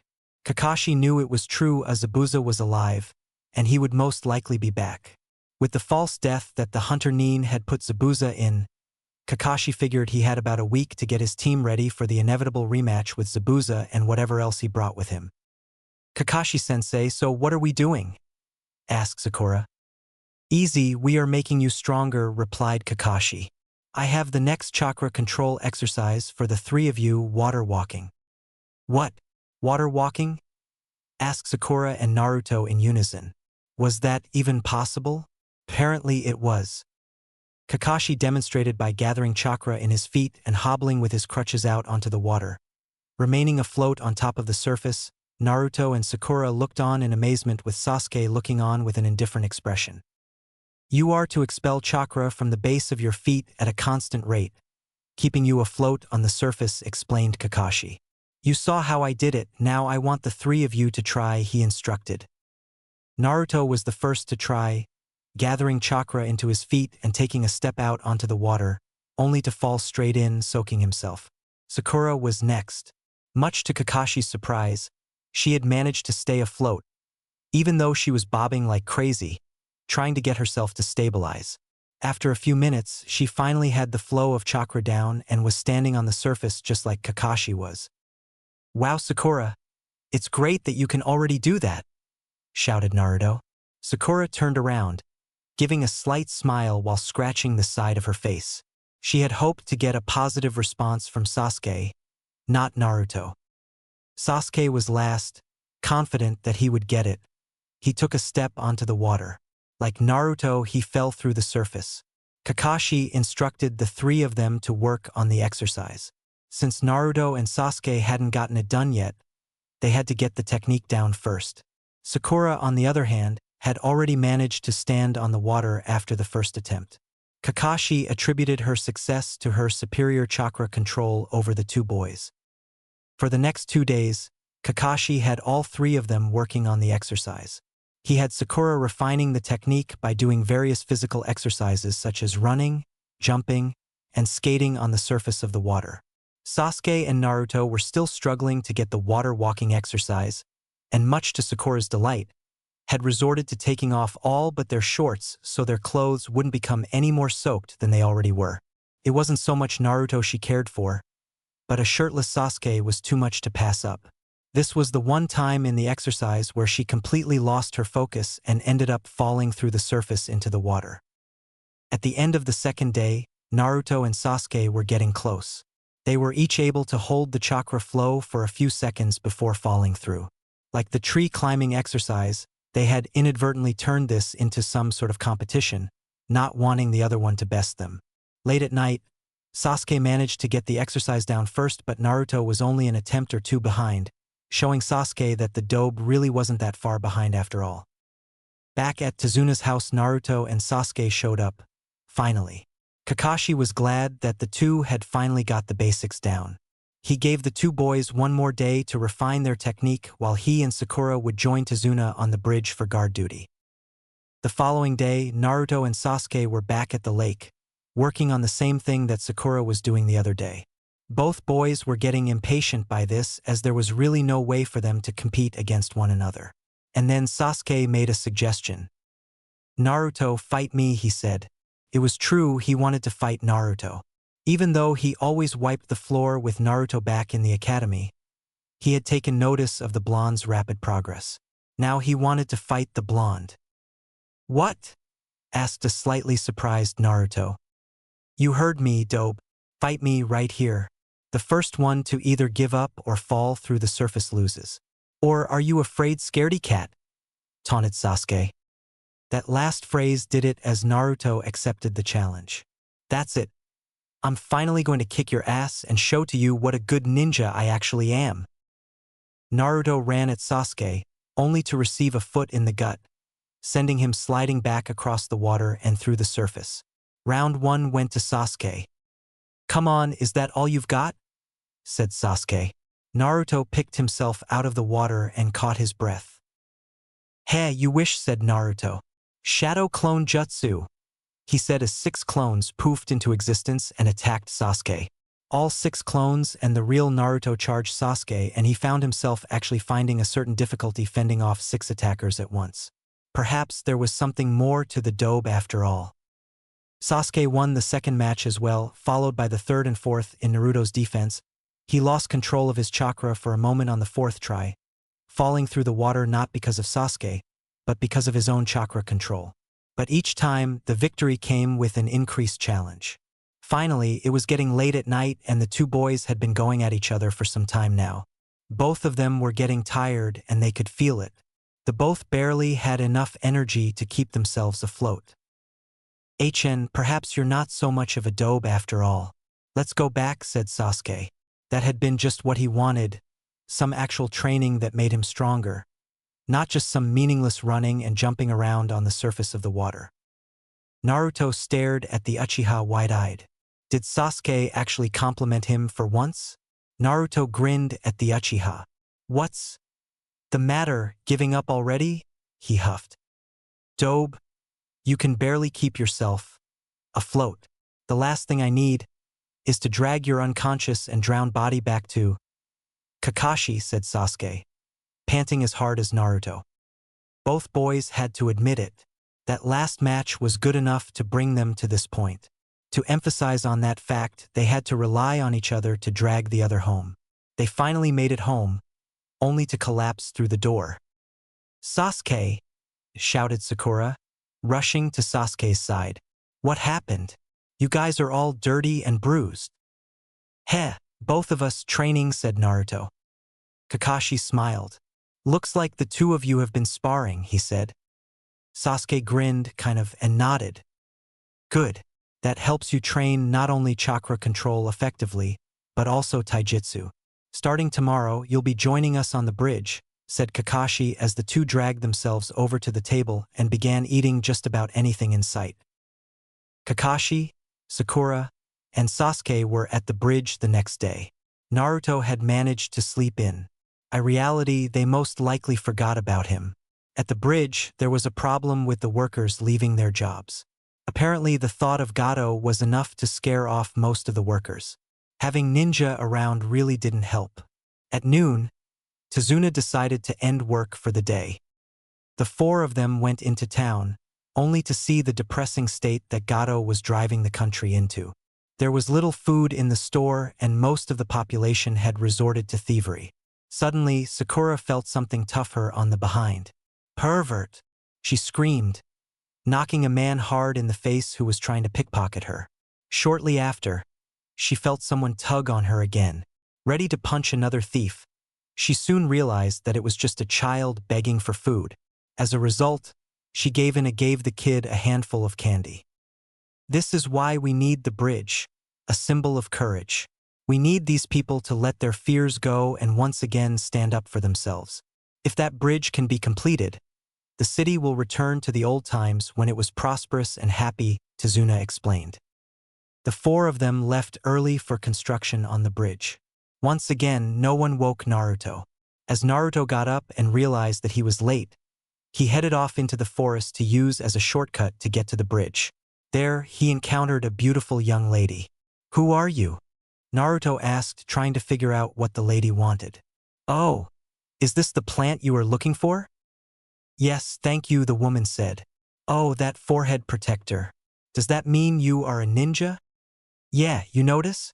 I'm a ninja," Naruto said. "And one day, I'm going to become Hokage, the strongest ninja in my village." The girl laughed. "Do you have someone important to you?" she asked. When a person has someone precious to them, they will truly become strong. "Yeah, I understand that," Naruto said. "I'm going to become strong so that I can protect my friends." The lady go up. "You'll become strong, I know it. I hope we'll meet again sometime. I want to see how strong you've become," she said as she walked away. "Oh, and by the way, I'm a boy." Naruto's world was shattered. That boy was almost prettier than Sakura, he thought. Arriving at the bridge, Naruto realized that more workers had left, afraid that Gato would kill them if they continued. However, with Naruto there, Tazuna got an idea. "Hey kid, those clones of yours," he asked as Naruto looked at him curiously. "Can they do anything else besides get hit with a sword?" Naruto was now getting a little mad. But Kakashi picked up on Tazuna's thoughts. "What he really means, Naruto, is make a bunch of your shadow clones and help with construction on the bridge. That way, this bridge will get completed sooner, and you will really be helping the village here," Kakashi said. Naruto actually agreed. To everyone's amazement, the work on the bridge had shown a lot of progress after that day. The bridge was now only a few days from completion. It was now 1 week since Team 7's encounter with Zabuza. For Kakashi, this meant that they would be seeing Zabuza or another opponent here shortly. As such, Team 7 was on high alert except for a particular blonde ninja. Yes, Naruto had managed to sleep in once again. However, it was a good thing that he did. Suddenly, a knock came on the door, followed by a crash. "Are you Tazuna's daughter?" One of the men standing at the hole of a door said. He had long gray hair with a black cap. At his side was a rather large katana. "Sorry, but I'm afraid you're coming with us." Tsunami knew she was in trouble. Out of reaction, she grabbed Inari, who was right next to her, and began to run. Before they knew it, the two thugs had her cornered. As for Inari, they only needed one hostage and one of the thugs was dying to cut something up. "Should I kill him?" the other thug said. This one was larger and more muscular than the first thug. He had a patch over one of his eyes and was also carrying a katana like his partner. Out of desperation, Tsunami did the best she could. "You want a hostage, right?" she said. "If you even touch him, I will kill myself." The bandits were depressed by this. They had really been hoping to kill someone, but they needed a hostage and 2 dead bodies would do them no good. Inari had managed to escape, but the 2 thugs had taken his mother. Sitting in a corner, Inari began to cry and think on what Kakashi had said to him the other day regarding Naruto. Flashback. "You little sissy," Naruto said to him. At that moment, he got up and left the house. Kakashi followed him, hoping to calm the crying boy down. Inari about Naruto. He didn't mean what he said, but you have to understand that, like you, he didn't grow up with his father around either. In fact, Naruto has never known either of his parents, Kakashi said, trying to calm the crying boy down. He has had a rougher childhood than you can imagine, but he always manages to see the best out of life. Perhaps he's just tired of crying. He knows what it means to truly be strong, just like your dad. End flashback. After a few moments of reflection, Inari realized that he had to let the crybaby in him go and grow up. He mustered his courage and pursued the bandits. "Will I also become strong like Dad?" he thought to himself. Upon reaching the bandits, he shouted out, getting their attention. The bandits turned around to face him, and his mother called out for him to run. "Get away from my mom!" he screamed as he charged the bandits. The bandits drew their swords and proceeded to slash at the boy. Their attacks hit, cutting him to pieces, much to the horror of his mother. "Inari!" she screamed out. But before she could say any more, Inari disappeared in a cloud of smoke, leaving cut pieces of wood. "Sorry for being late. I've been doing that a lot this past week," Naruto said, holding Inari, who was unscathed. "But a hero usually shows up at the last seconds anyways. Great job, Inari. Now let me take it from here." The bandits charged at Naruto, who was all alone, or was he? Suddenly, two figures appeared from behind and gave the thugs a good kick to the head. Before they became unconscious, the bandits turned to see two more Narutos coming at them with their feet only inches from their heads. Naruto then turned to Inari. "Sorry for calling you a sissy yesterday. You're actually pretty strong." Inari began to tear up. "Damn it. I promised myself I wasn't going to cry anymore. Now you're going to make fun of me," Inari said. "Inari, it's alright to cry when you're happy," Naruto explained. With that, he headed off towards the bridge, knowing that something was wrong. Kakashi, Sasuke, Sakura, and Tazuna arrived at the bridge to find most of the workers either injured or dead. Before they could realize what was going on, the mist began to thicken as Kakashi realized that Zabuza had returned. "Hehe, I see your brats are still shaking," Zabuza called out through the mist. Suddenly, they were surrounded by about a half-dozen Zabuzas. "Humph, I'm shaking from excitement," Sasuke responded as Kakashi signaled for him to go. With that, Sasuke defeated the clones with only a few movements of his knives, much to Sakura and Tazuna's surprise. The group looked up to see two ninjas standing before them, Zabuza and that hunter ninja from the other day. "The brat has grown. Perhaps I have found myself a rival, Haku?" the demon of the mist asked. Haku nodded, and Kakashi knew that his hunch had been correct. "That masked man, he's obviously a comrade of Zabuza," Kakashi said, but was interrupted. "I'll fight him," Sasuke said. "Tricking us with that stupid act. I hate bastards like that."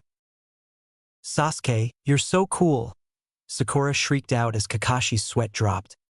Sasuke engaged the masked figure, who brought some water around him to defend himself from Sasuke's attacks with. "Sakura, guard Tazuna and stay by my side. We'll leave the masked ninja to Sasuke," Kakashi ordered as Sakura complied. Chapter 5. Awakenings. Sasuke had begun his battle with the masked ninja as the two assaulted each other with a hail of senbon and shuriken. None of the shuriken or senbon hit their target as they had all collided with one another in mid-air, canceling the attacks. As the air began to grow moist, so did the ground. Puddles began to form around the two combatants. The masked ninja halted his attack and began to speak. "I don't want to kill you, but you won't stand down, will you?" the masked ninja said to Sasuke, who responded with his usual response. "I see. But you won't be able to keep up with my speed the next time." The ninja began flipping through a series of hand seals, and Sasuke rushed towards him, hoping to stop him before he completed some sort of jutsu. Unfortunately, he realized the trap the moment he grabbed onto the arm of the ninja. "Now that I have one of your arms preoccupied, you won't be able to counter this." Suetun. Flying water needles. With that, the water around them began to rise, forming sharp needles of water. Sasuke channeled some chakra to his legs and jumped up before the needles could impact him. He then retaliated by throwing some shuriken at the masked ninja, who had just barely dodged them. Sasuke then appeared behind the ninja and sent him flying back with a kick to the stomach, much to Zabuza's surprise. Kakashi turned to Zabuza. "I can't have you underestimating my students by calling them brats," Kakashi explained. "Sasuke is the #1 rookie in the village, Sakura is the brightest, and Naruto is, well, Naruto, the #1 hyperactive knucklehead ninja in the village. Humph, just because your brat scored one lucky hit doesn't mean he can take Haku," said Zabuza to Kakashi. "He's just getting started, and it looks like it's all over for your brat now." Sasuke felt a sudden chill surround him. "Hayatan, demonic ice mirrors," Haku called out. Sasuke was shocked that he was now surrounded by a dome of ice mirrors, with Haku's reflection in each one. He tried to figure out what that jutsu was, but he did not remember the Hayaton being one of the common elemental affinities. So he has a blood limit, this will get interesting, thought Sasuke. However, in reality he was extremely tense, not sure what to expect at all. Now I'll show you my real speed, Haku said. Suddenly, Sasuke was hit with a barrage of needles, none of which severely injured him, this time around. Seeing Sasuke's troubles, Sakura ran to aid him, temporarily abandoning her charge. She threw a kunai at Haku, who came out of the mirror only to catch it. Suddenly, he was knocked onto the ground outside the mirrors. Naruto Uzumaki has arrived, Naruto shouted. That idiot show-off, Sasuke thought as he picked himself off the ground. He was covered in scratches and cuts from the needles, but nothing was fatal yet. Now that I'm here, the hero usually shows up like this and kicks the enemy's ass instantly, Naruto exclaimed. That idiot, Kakashi said. Zabuza got a little laugh at Kakashi's facial expression. What kind of ninja does he think he is, barging in like that? Naruto threw a few shuriken at the distracted Zabuza, only to have them knocked away by Haku's needles. So you don't want me attacking them? You're soft as always, Haku, Zabuza said to his comrade. Sasuke realized the situation he was in. Apparently, Haku had been holding back. None of those hits were vital, only mere scratches so far. However, after the way he killed Zabuza back by the lake, Sasuke realized that this ninja had deadly accuracy with Senbon and he had been holding back. Now that Naruto had arrived though, perhaps Sasuke could get out of this. With the Dobe working on the outside and himself on the inside, perhaps they could take down Haku. Sadly, he would have to swallow his pride for this and allow Naruto to help him. Assuming Naruto hadn't done what he just did. Sasuke, I came in here to save you, Naruto said. Now inside the ice dome. Sasuke was about ready to beat the knucklehead senseless as Haku resumed his assault. Thinking of the ice, Sasuke made a few hand seals, Katon, great fireball jutsu. With that, Sasuke launched a fireball at the mirror that Haku was in. Unfortunately, the ice mirror did not sustain any damage. Afterwards, Naruto and Sasuke were pelted with a barrage of needle. Naruto made a bunch of clones to attack the mirrors, hoping one of them would be able to get Haku. However, Haku was too fast and the clones were easily defeated. As Naruto and Sasuke were facing Haku, Kakashi stared down his opponent. For a kid to master a jutsu like that, it must be an advanced bloodline, he said. Bloodline? Sakura questioned. It's a deep lineage, a jutsu or style of jutsu passed down by your family. Even I cannot copy it, Kakashi explained. With that, Kakashi revealed his Sharingan, ready to fight Zabuza and end the battle quick. The Sharingan. Only one trick, Kakashi. You should know better than to show your moves to an opponent more than once. Zabuza said. The two Jonin engaged one another, both piercing the other's hands with kunai. You should be honored. You're the first opponent to see my Sharingan twice, Kakashi called out as the two disengaged. I've been waiting to say this line. You can't use the same jutsu on me twice, Zabuza called out as he made a hand seal. Suddenly, the area around them was covered in a thick mist and Zabuza disappeared. Back in the ice dome. Damn it. You can't fail here. I have a dream I need to fulfill, Naruto said out loud. Haku then experienced a flashback upon hearing Naruto's words. Flashback. Dream? He remembered himself as a lonely child. His home in the land of water had just been destroyed after the Mizukige's persecution of people with bloodlines. Soon he saw Zabuza standing before him. An unfortunate child, Zabuza said. A brat like you is wanted by no one. You will die with neither freedom nor dreams. Hehe, you have the same eyes as me, Haku said to Zabuza, striking some sort of emotion in the demon. End flashback. Dream. Becoming a true shinobi is difficult for me. If possible, I do not want to kill you, nor have you kill me. But if you come at me, I can destroy my kind heart and come at you as a true shinobi, Haku said to Naruto and Sasuke. This bridge is the place we fight to connect our dreams. Please don't hate me. I want to protect someone precious to me, fight for them, and make that person's dreams come true. That is my dream. For that, I can become a shinobi and kill you if I must. Zabuza laughed at what Haku was saying. He knew that Naruto and Sasuke had not killed anyone yet and that they did not know what it was like to truly become a shinobi. Kakashi heard this, but couldn't see anything. The mist was too thick even for his Sharingan. But he figured that Zabuza couldn't see either. Suddenly, about a dozen shuriken came flying at his and Kakashi just barely managed to block them. Impressive that you were able to block them, Sharingan Kakashi, Zabuza said, appearing behind him. Kakashi turned around to see that Zabuza's eyes were closed. He disappeared back into the mist. Kakashi, you have overestimated the use of your Sharingan. You acted as if you could read my mind and see the future, but that Sharingan is merely a trick. Basically, it involves hypnotism and attention to detail. By using those two abilities together, you can make it seem like you are seeing into the future. The answer to combating it is simple. First, I use the mist to make that keen eye of yours useless. Second, I keep my eyes closed to prevent you from influencing me. However, I am an expert in silent killing. I can kill you just by hearing you. Kakashi was worried by this realization. Zabuza moved to Tazuna and attacked, hoping to take out the bridge builder and Sakura. As Zabuza swung the blade, it was stopped by the steel plate on Kakashi's gloves. Zabuza growled and kicked Kakashi in the gut before swinging his blade again. Kakashi had just enough time to throw himself backwards to dodge most of the attack.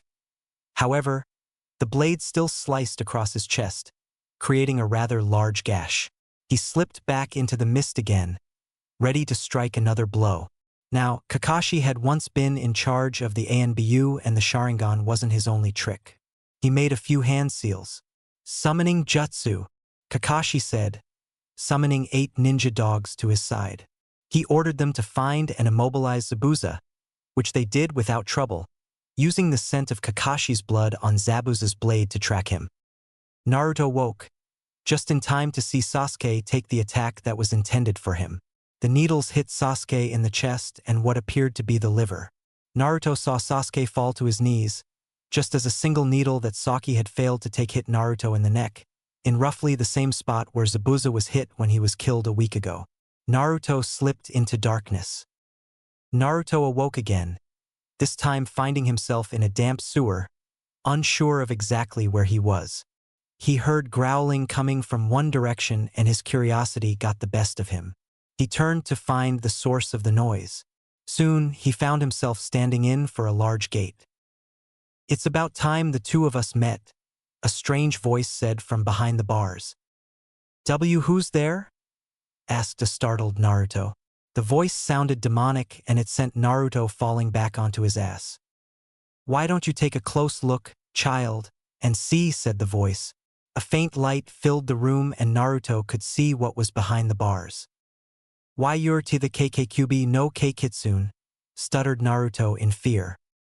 Yes, and since you're here, that must mean you're in some sort of trouble, the Kyuubi said to Naruto. What do you mean? Naruto said, still trembling in fear. Are you going to kill me? No. Even if I wanted to, the seal on you that keeps me imprisoned in you would prevent me from doing such. If I remember, you were in a battle with a masked man. The fox did his best to conjure an image of what was happening. The thing that shocked Naruto was the image of Sasuke taking the hits for him, saving him but getting injured in the process. Naruto saw that Sasuke was falling to the ground and feared that Haku had actually managed to kill Sasuke. I can sense that your friend is still alive, but he may not be for long if you just sit there and do nothing like a blundering idiot. I will give you a little bit of my power for now, but there is something I want to discuss with you later. Now go. With that last bark of the Kyuubi, Naruto was forced out of his mindscape. Finding himself in the real world, facing Haku and a dying Sasuke, Naruto instantly felt a surge of power course through his chakra system. The needles that were stuck in him were forced out and any wounds instantly began to heal.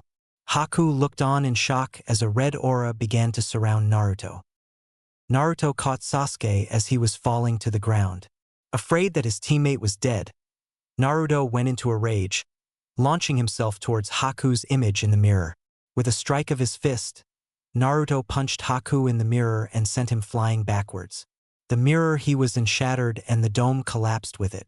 Haku managed to barely regain himself, remaining on his feet, but no longer inside any mirror to protect him from the next assault. Unfortunately for him, this next assault he would not be able to dodge. His mask was cracked and his head was ringing, most likely suffering from some sort of concussion. Naruto's next attack came swift, a strong punch to the chest that sent Haku skidding to the ground. As Naruto moved over to Haku, ready to deliver the finishing blow.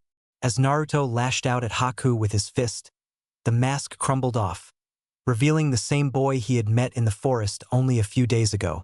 Naruto's attack immediately stopped there. He grabbed Haku by the collar of his robe. "Why?" demanded Naruto. "Why did you kill him? Why are you doing Gado's dirty work? Why?" "Because I am simply a tool, to be used by someone else, to accomplish their goal," said Haku, breathing deeply. Naruto was disgusted at the words that came out of Haku's mouth. Yet he couldn't bring himself to blame Haku for turning out like that. Naruto could see some familiarity in Haku's eyes. He could see loneliness in those eyes. He determined there that Haku must have lived alone until someone came to him with an offer. Hell, Naruto had almost fallen to the tricks that had manipulated Haku when Mizuki asked him to steal the Forbidden Scroll. "Don't talk about that crap anymore. You don't have to do anything you don't want to. You're a person, not a tool. Don't give me that crap," shouted Naruto, flaring a little bit more of the demonic chakra already in his system. "Perhaps, but it seems like my usefulness is over," said Haku as he pointed into the mist, towards the end of the bridge. Naruto looked over in the direction Haku was pointing. For some reason, he could sense that something was there, something with the intent to kill. Naruto delivered a punch to Haku, enough to knock him unconscious but not enough to kill him as Naruto stormed off towards the source of killing intent.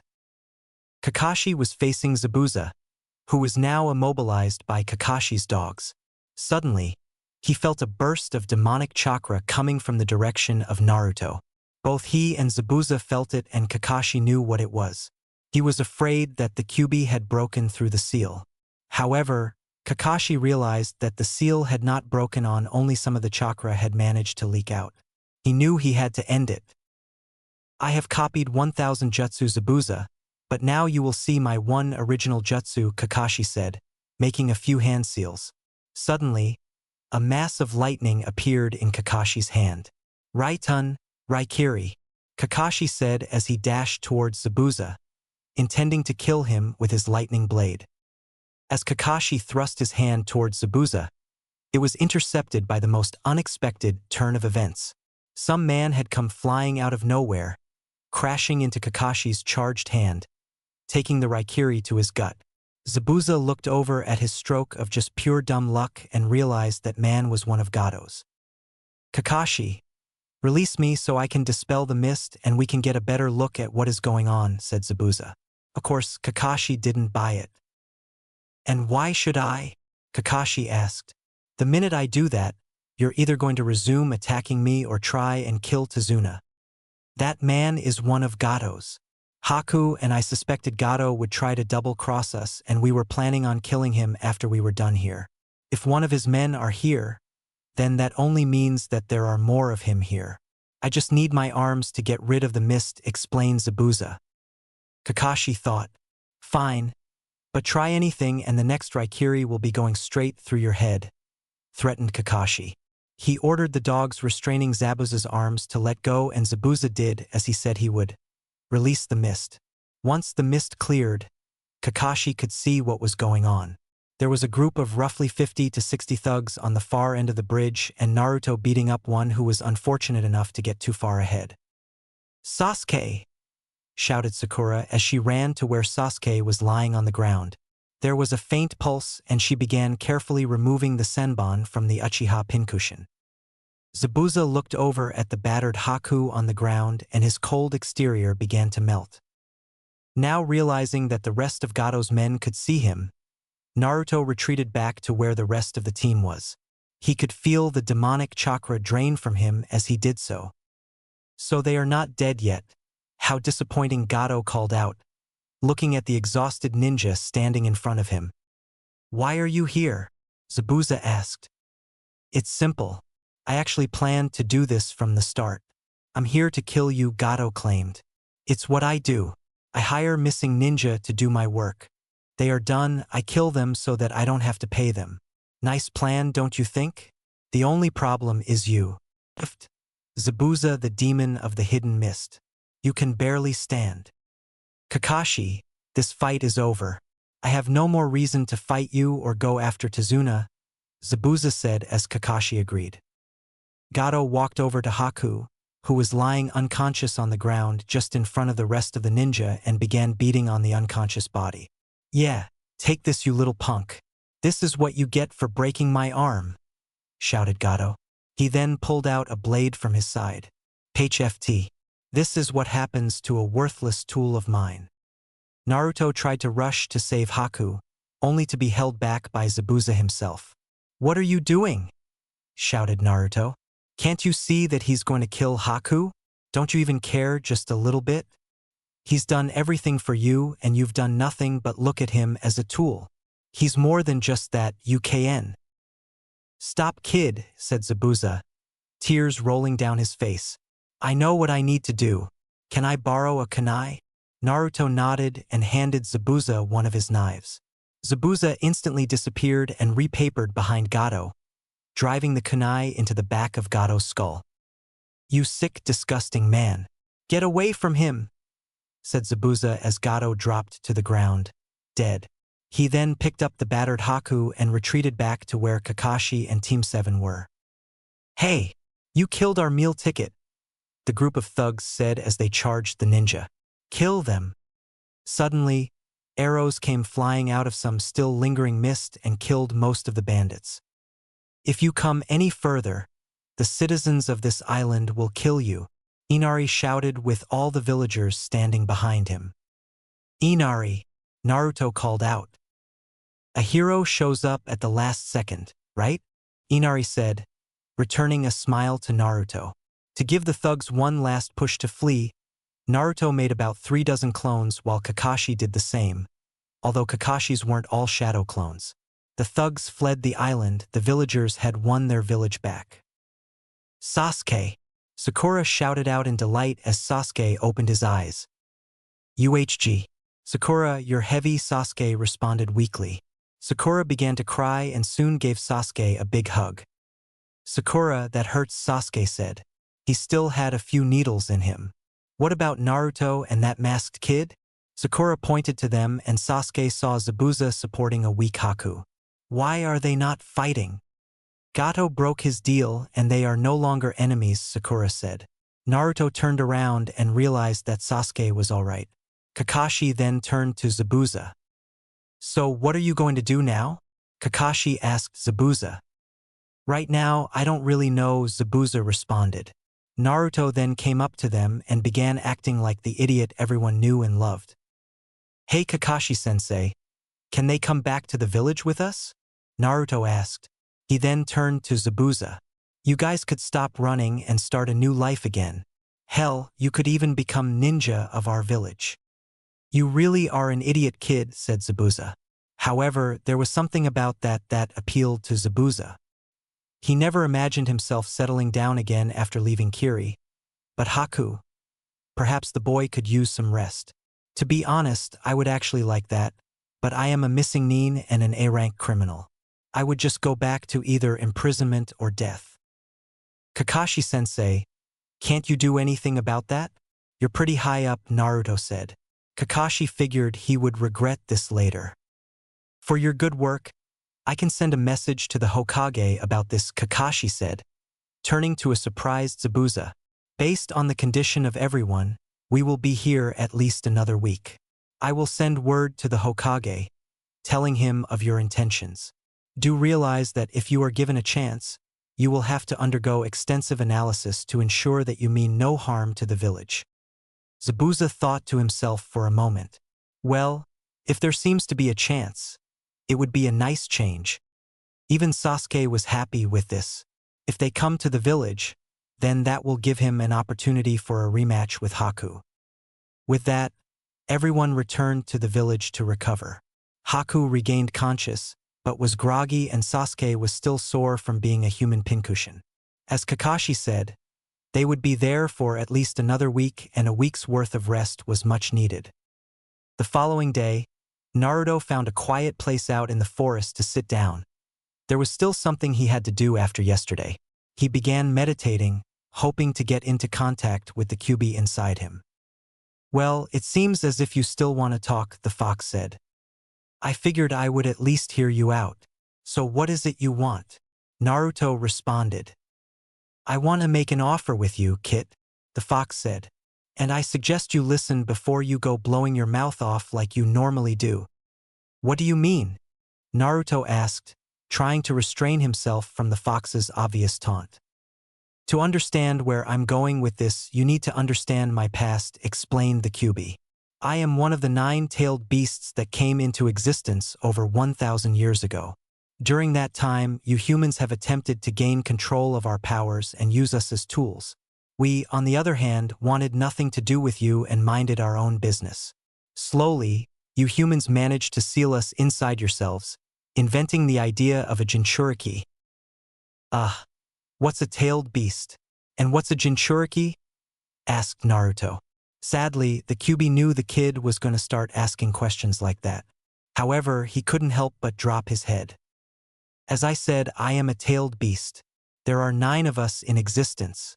We are demons who are classified by the number of tails we have, starting from the Ichibi, 1 tails, and ending at myself, the Kyuubi, 9 tails.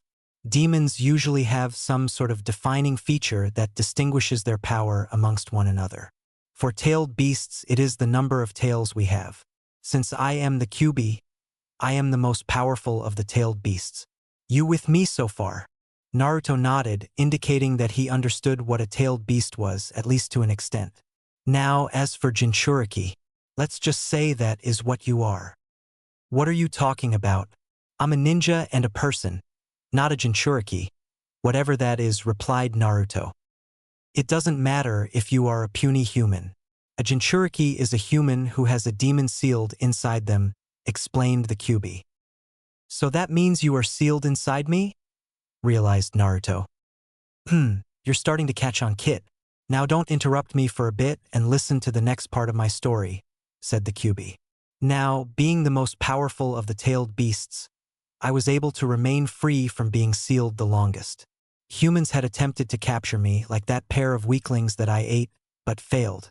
It wasn't until that man came along and used his accursed Sharingan to trap me in some sort of genjutsu which he used to control my actions." "Sharingan? You mean like Kakashi-sensei and Sasuke?" asked Naruto, interrupting the fox's story. The fox growled at Naruto for interrupting him. "Yes, like the eyes your teacher and that other brat you're with have. However, this man's eyes were much colder and much more powerful. He used them to manipulate me into attacking your village almost 100 years ago. With my power, he fought against your Hokage and lost. As a result, I was finally sealed into a human. For the next 88 years, I was sealed inside a Jinchuriki, trying my hardest to escape, but no luck." "Escape? But why?" asked Naruto. "What can I say? I don't like being trapped in a cage," responded the fox. "It was almost 12 years ago that I finally escaped. However, he was there, waiting.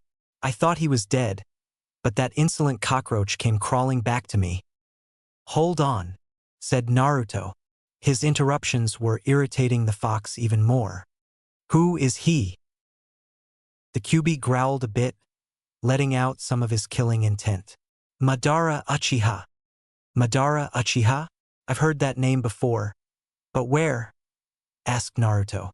The Kyuubi explained to Naruto that he probably heard it during class as the battle between Harashima Senju, the Shodame Hokage, and Madara Uchiha was one of the biggest pieces of Konoha history.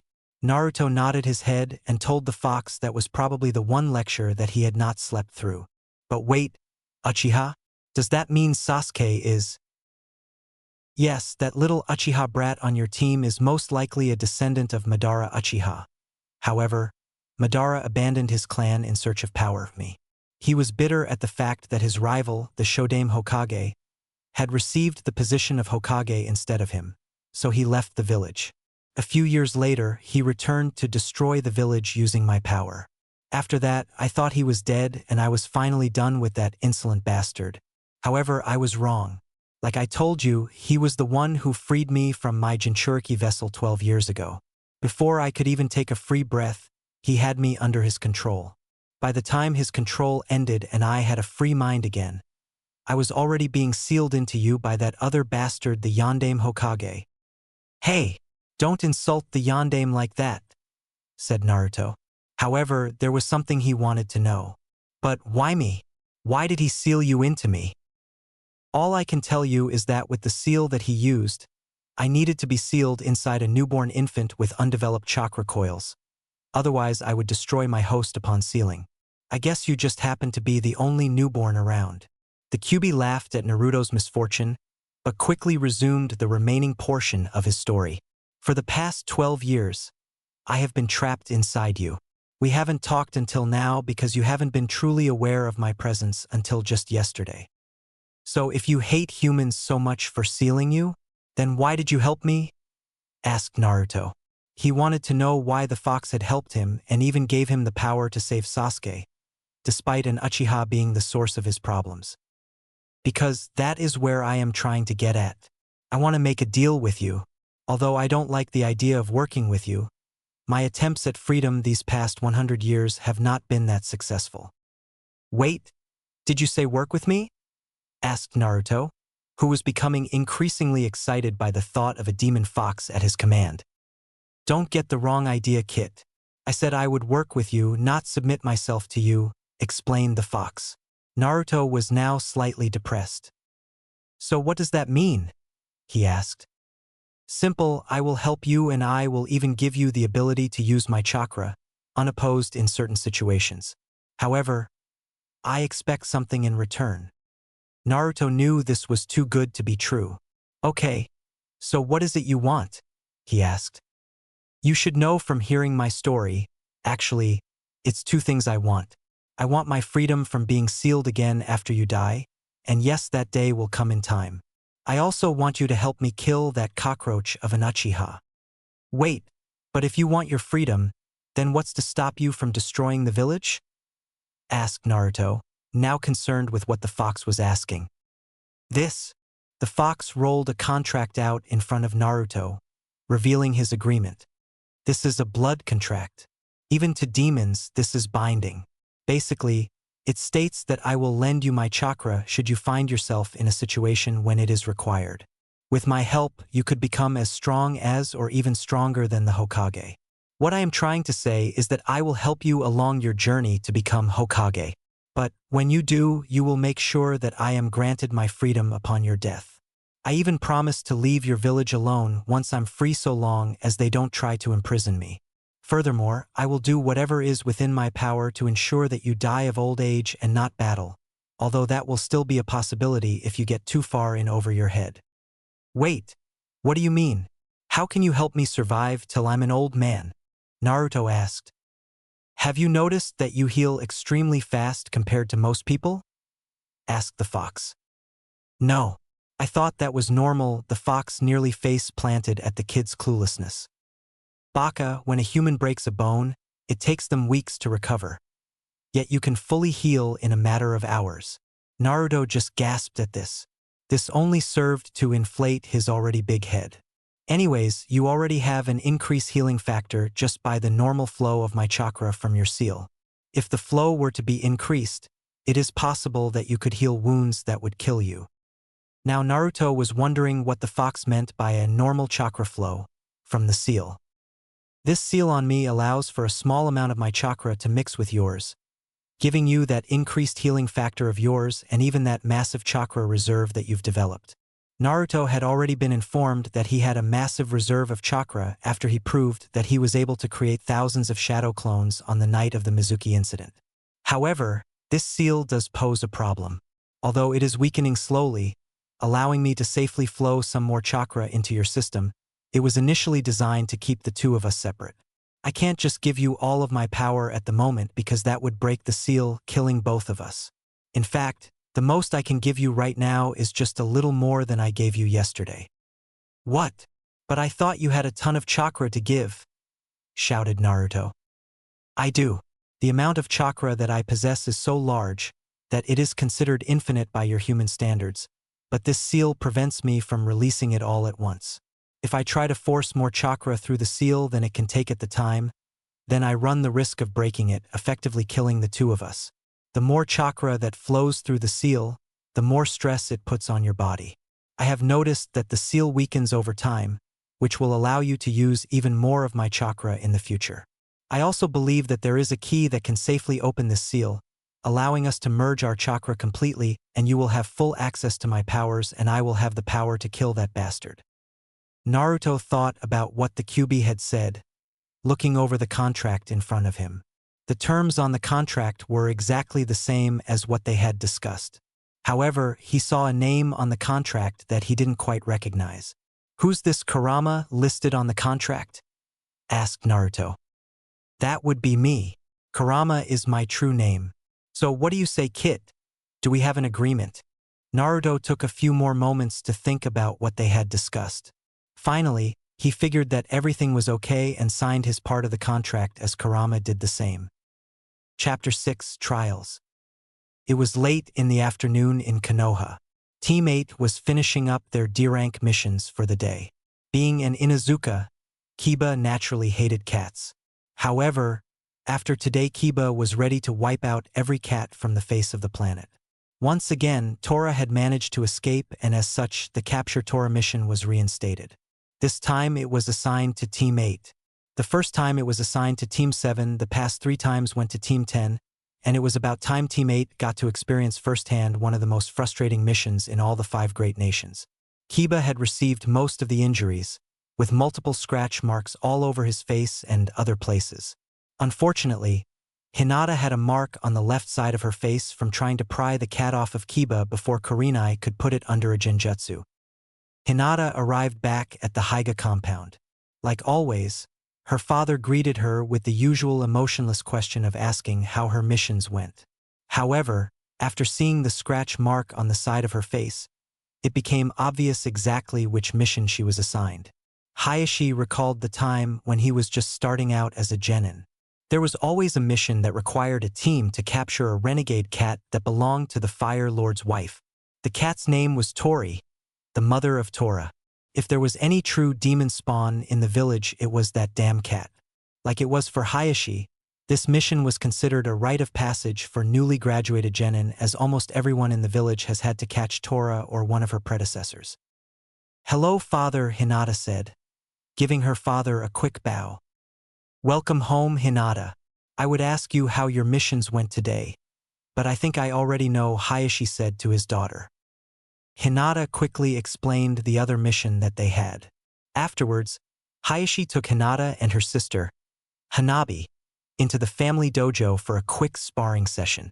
Like always, Hanabi had bested Hinata, much to Hayashi's disappointment. At the Hokage's tower, the third had just received the mission report from Team 7's most recent C-rank mission. He opened it and began reading. He nearly had a heart attack from what he read. "Lord Hokage, I am reporting in on the mission escort to the Land of Waves." The mission was originally assigned a C-rank mission, but was quickly upgraded to a B-rank mission after 2 Kiri Chunin attacked our group. Their target was Tazuna.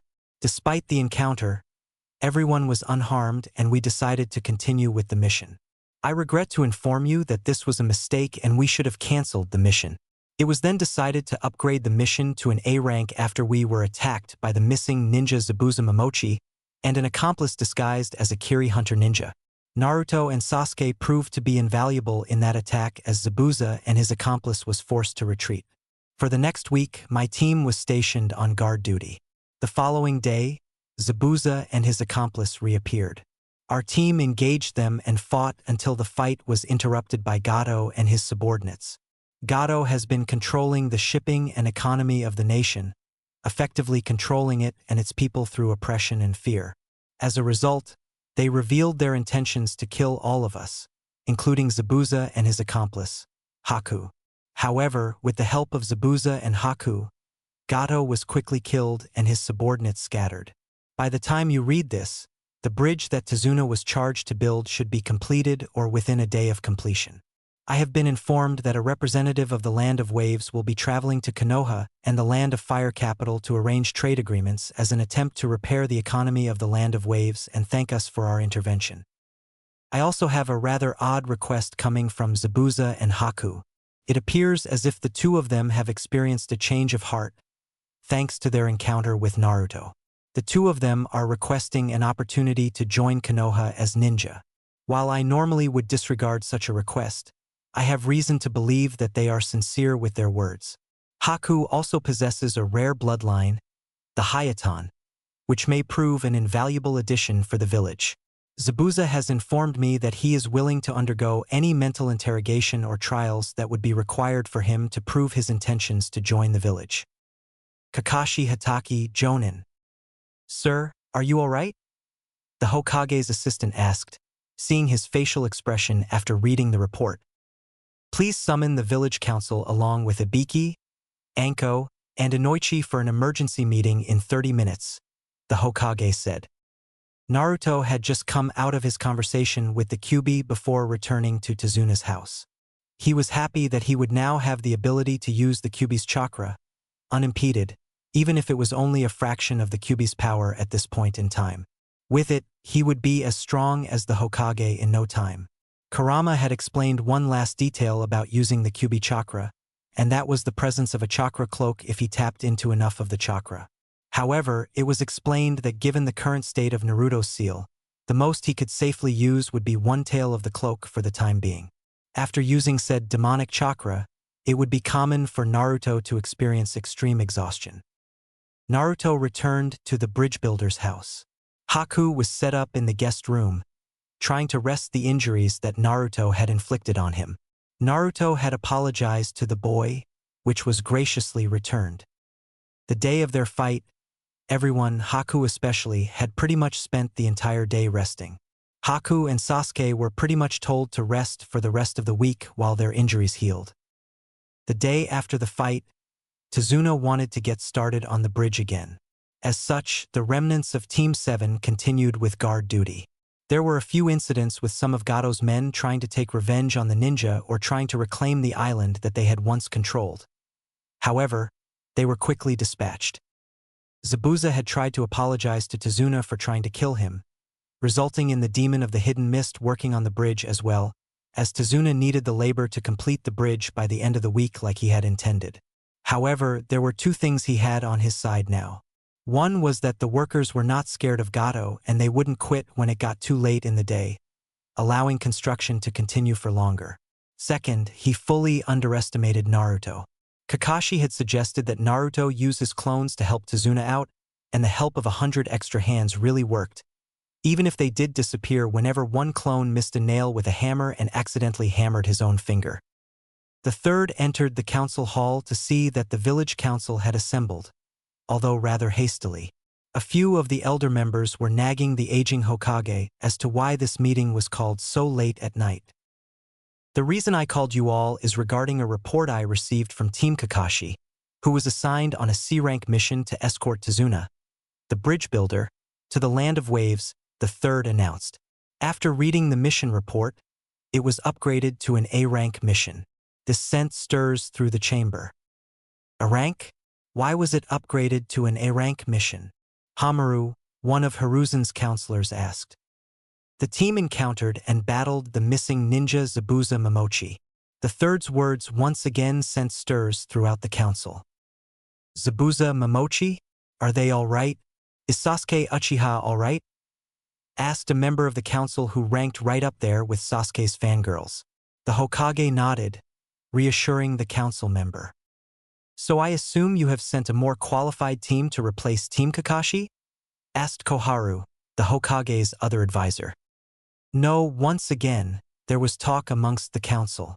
This is the reason I have summoned you here. They have been involved in the death of Gato, business tycoon. However, It has been revealed that Gato was a crime lord who has been oppressing the people of the Land of Waves for the past few years.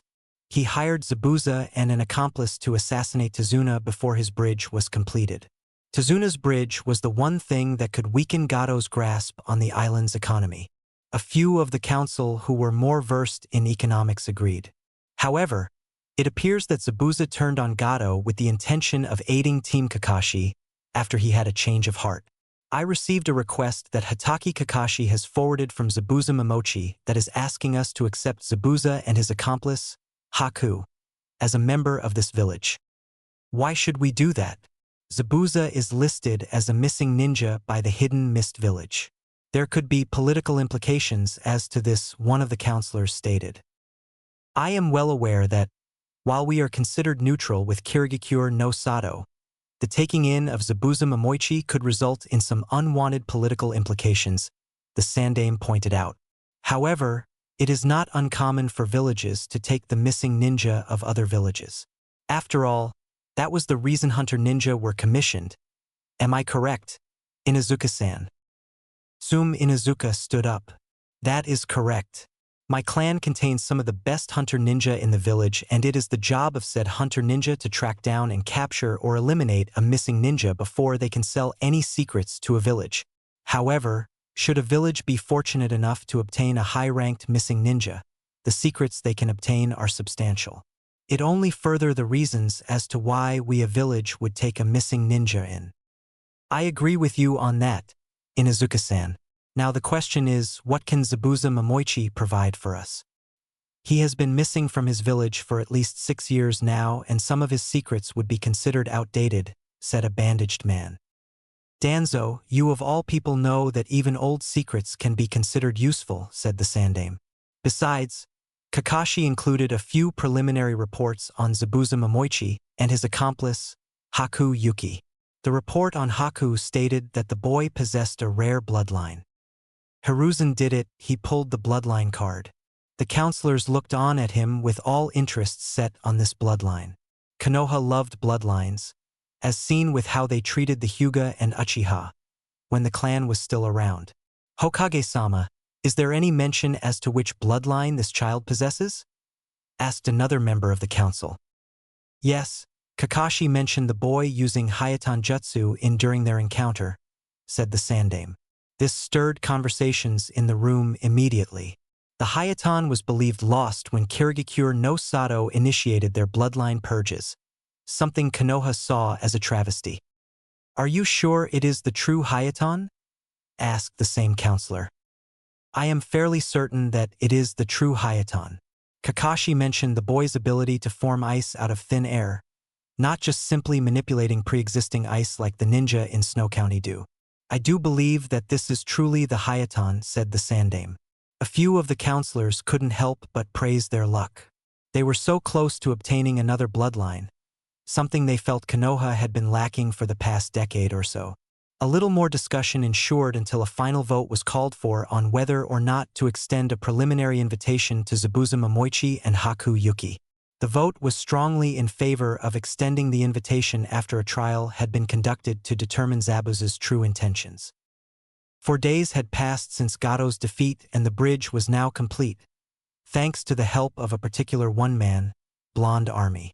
That night, the village held a rather large celebration to celebrate the liberation of the wave from Gato, a future of economic prosperity. Every ninja there was seen as a hero who helped to overthrow Gato, even Zabuza. But the one who really got most of the credit was Naruto for inspiring the villagers to stand up against the tyranny of people like Gato.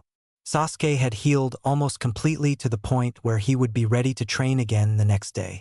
They would still remain in the wave for another 2 days as Haku wasn't quite ready for long traveling yet. Even then, he wouldn't be able to travel at a high pace, but it would be faster than the pace Team 7 made to get Tazuna there. While Team 7 was rather friendly that night, it still consisted of a few attempts by Naruto to get Sakura to go out with him, and a few attempts by Sakura to get Sasuke to go out with her. Neither Naruto nor Sakura had much success. The remaining 2 days, Kakashi gave to his team to rest and take a small vacation, something Sakura welcomed with open arms. Sasuke, on the other hand, used that day to get in some more training. He was ecstatic, even if it didn't show that he had unlocked the Sharingan, his clan's bloodline. While it was still in the early stages, it was the Sharingan nonetheless. Kakashi had also offered to give help Sasuke get adjusted to his newly found dojutsu. The training offer was extended to the rest of the Team 7, with Naruto taking up the offer and Sakura deciding she would rather get some rest. Kakashi would balance his time between training Sasuke with the Sharingan and working on fixing Naruto's taijutsu. While Naruto had been considered passable back in the academy and his taijutsu had made a lot of progress in the last few months, it still needed some work to make it acceptable. The next morning, the 6 of them headed off towards Konoha. It was about 2 days' travel, with only ninja traveling this time. They arrived at the village gate early in the afternoon to find a few ANBU waiting for them. Zabuza Momochi, you are to come with us for an investigation into your intentions on joining us, the bear-masked ANBU said. Zabuza complied and he and Haku left with the ANBU. Kakashi-sensei, how long will it take before we know if they can join? Naruto asked. Sakura and Sasuke also wanted to know. Their trial is scheduled for 3 o'clock 2 days from now. It is then that we will know their fate in Konoha, Kakashi responded. To be honest, I don't think Haku will have much of a problem seeing as he has never had official ninja training, and because of his bloodline, but Zabuza could be a different story. After reporting into the Hokage, Team 7 was dismissed.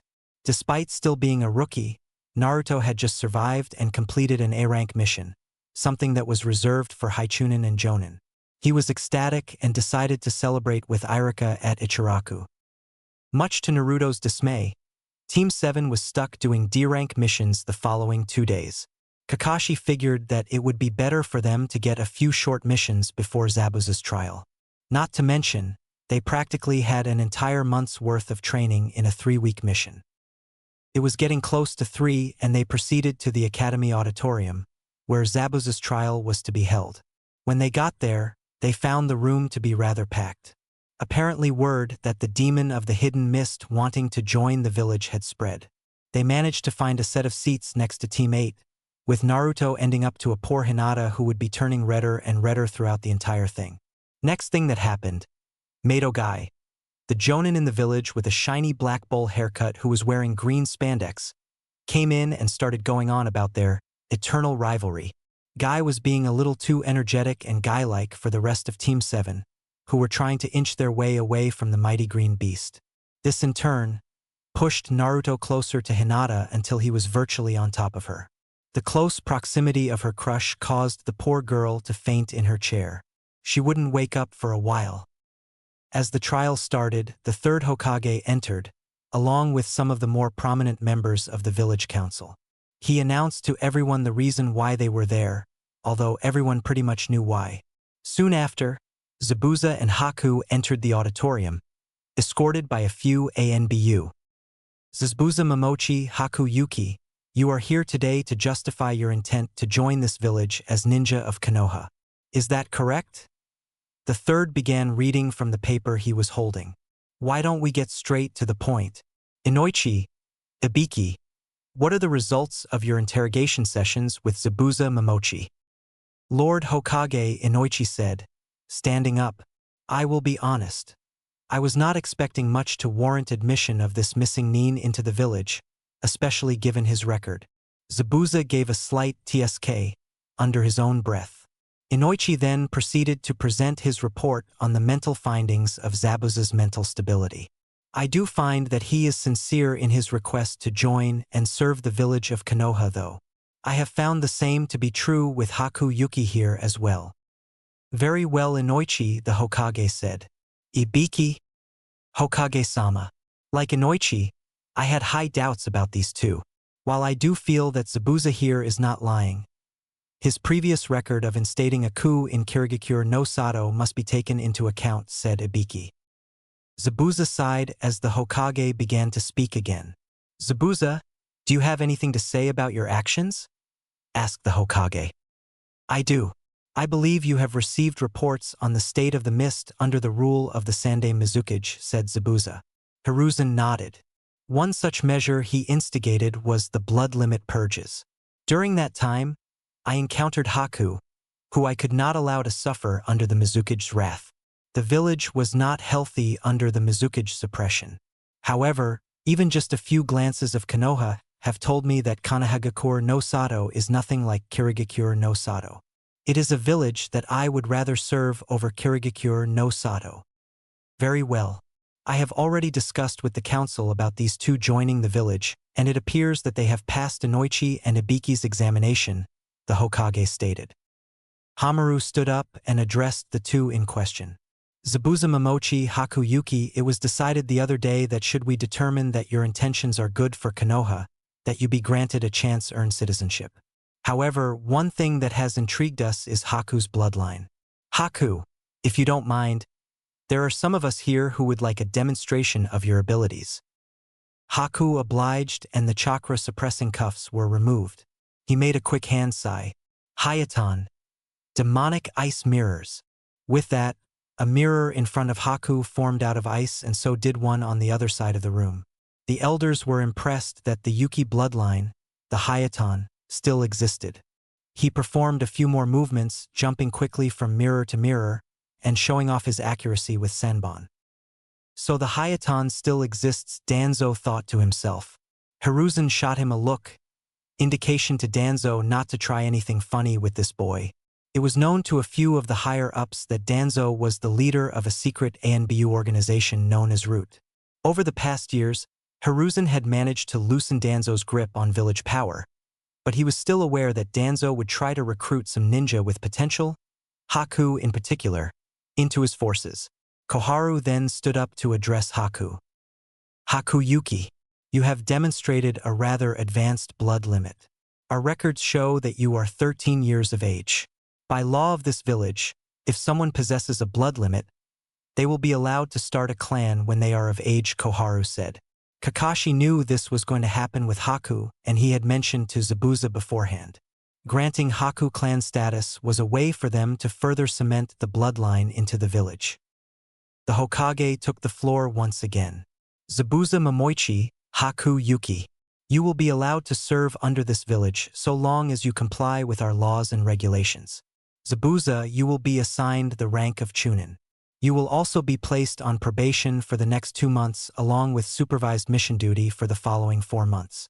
Should I find no issues with you being allowed to serve Konoha, you will be eligible to participate in the Jonin examinations at the end of the year to regain your previous rank of Jonin. If you do anything that endangers the village, the ANBU have orders to execute you. Do you understand and accept these terms? I accept them, Lord Hokage, Zabuza said, offering a respectable gesture and trying to get on the Hokage's good side already. Hakuyuki, seeing as you have no official ninja training, I must give you the rank of Genin and assign you to a team. I will find a team to place you on, and you will begin once your placement is confirmed, said the Hokage. Do you accept these terms? I accept them, Lord Hokage, Haku said, following in Zabuza's stead. Naruto was ecstatic upon hearing this. He ended up hugging the nearest person around him out of joy, which just so happened to be Hinata, who was just waking up. Needless to say, she fainted again. If there are no other objections, then I call this meeting closed. You are dismissed, the Hokage announced. Following the trial, Kakashi was called into the Hokage's office. Kakashi, I want you to take Haku on your team, said the Hokage. But sir, I've already got 3 students. You can't expect me to take on a 4th. What will happen to the 3-man squad? Argued Kakashi. I am aware, but I am also aware of the paperwork that this little stunt will result in. If I'm going to have to deal with extra paperwork and possible fallout with Kiri, then the least you can do to help me is make finding Haku a team easy. Besides, your students are the only people in Konoha he knows, and it will be good for him. If my suspicions are correct, though, the council will try to have him promoted as soon as they can. They are like that when it comes to new bloodlines, said the Hokage. Do I make myself clear that you will take Haku on your team? Yes, Hokage-sama. I will incorporate him right away, said Kakashi, not wanting to argue with his leader. Kakashi caught his team meeting up with Haku and Zabuza outside the trial. It was there that he announced that Haku would be joining Team 7 for the time being. He then stated that the rest of the week would be dedicated to integrating Haku into the team. He then invited the new team and Zabuza to barbecue for dinner to get to know each other better. This also served as a little introduction to the team for Haku. They also managed to meet up with Team 10 and Asuma, who was intrigued by the fact that the Demon of the Hidden Mist would be joining them. It was also a little weird for him to be seeing one of the 7 swordsmen wearing a Konoha headband. Chapter 7: The New Team 7. Team 7 met up early the next morning at Training Ground 7. Naruto, Sakura, Sasuke, and their new teammate, Haku, arrived at the normal 9 a.m. time. Like always, Kakashi was a few hours late, showing up around 11 a.m. "You're late!" the older members of Team 7 shouted in unison. "Sorry, but you see, a black cat crossed my path and I felt that I should take the long way to avoid any unfortunate happenings," Kakashi said. No one believed him. "Anyways, the main thing I want to do is get the 4 of you used to working together. Also, I want to see what Haku is capable of." Haku agreed to show the team some of his techniques. They already knew about his Hayaton, demonic ice mirrors, so he decided to move on to his other main ice technique, Hayaton Ice Dome. That jutsu turned out to be a defensive jutsu that created a dome around Haku. Kakashi decided to test out the ice dome's strength. Much to his surprise, it withstood a good beating, requiring some of Kakashi's more powerful techniques to break the defense. Even though the team already knew about Haku's accuracy, they were still impressed at just how accurate he was using Senbon. Although Kakashi tried to convince him to use a more powerful weapon, Haku stuck by using the Senbon as he had the skill required to effectively use them. The only other techniques that Haku was able to use were the Suetun, sharp water needles, and another low-level water-type technique. Still, Kakashi was impressed that someone so young could already make use of 2 elements. At the same time, this worried him because he could see Naruto and Sasuke becoming more and more jealous of Haku's abilities. The 2 of them finally cracked. "Kakashi-sensei, teach us a cool jutsu or something," Naruto said. "We've already passed the water walking exercise and now it's time you teach us something useful." For once, both Sasuke and Sakura actually agreed with him. Kakashi closed his eyes and began thinking for a moment. "All right, I suppose the 3 of you have shown me that you are ready to begin some ninjutsu training. Let's call it an early day. I'll go to the jutsu library and pick out a jutsu for each of you that I feel best suits you. Now here's the deal, I'll give you the entire morning to work on them, but you will be doing whatever missions we get in the afternoon without complaining. Do we have a deal?" "Yes," Naruto shouted out. Sasuke and Sakura quickly responded as well. "Oh man, this is great. Finally, a new jutsu." Later that evening, the team met up for dinner as was suggested by Kakashi. "So Haku, tell us a little about yourself," Sakura asked. "Huh? What do you mean?" the new member said. "Well, you didn't live in Konoha and it sounds like you were traveling a lot. I'm sure you must have some interesting stories," the pink-haired Kunoichi explained. "Well, I guess I could tell you about me," Haku said as the rest of the team listened in. Haku began to tell his story. "I was born in a small village in the northern part of the Land of Water. It got cold enough there that it would snow a lot, which I guess could be why I can use ice style. It was a peaceful village despite the fact that our nation was at war. My father was a normal man, no shinobi training. He preferred to live a simple life as a farmer. One day he met my mother and they fell in love. My mother seemed like a normal woman, although she used to be a shinobi. She was able to keep her abilities hidden due to the fact that the people of my village hated ninja. They saw them as responsible for the recent civil war and wanted nothing to do with them. To be with my father, my mother gave up her life as a ninja and settled down. Shortly after, I was born. At first, my father wasn't sure if I was a boy or girl because of my appearance, but my mother quickly explained that it was a common trait amongst her family that even the males had a feminine look to them. Everything was fine until I was 5. One day, I showed my mother something that I thought was cool and amazing. It was my Haitan abilities. I thought I saw a little bit of happiness in her eyes, but I was scolded for doing so. I guess she didn't want me using it, fearing that it would cause problems within our family. Haku trailed off into silence. Sakura could tell something was wrong and told Haku that he didn't have to say anything else. However, Haku shortly resumed the story, saying that it would be best for the team if they knew everything about his past. Despite her efforts to conceal my newfound abilities, my father had already witnessed what had happened. I don't know what drove him to so what he did next, but I think it was because he was afraid I would become a ninja or that the villagers were afraid of the powers I possessed. Haku took a short pause before continuing on. He gathered a mob of villagers and killed my mother. He then turned to me. I could see sadness in his eyes, but at the same time I could see fear. I could feel that he didn't want to do what he was doing, but the fear drove him.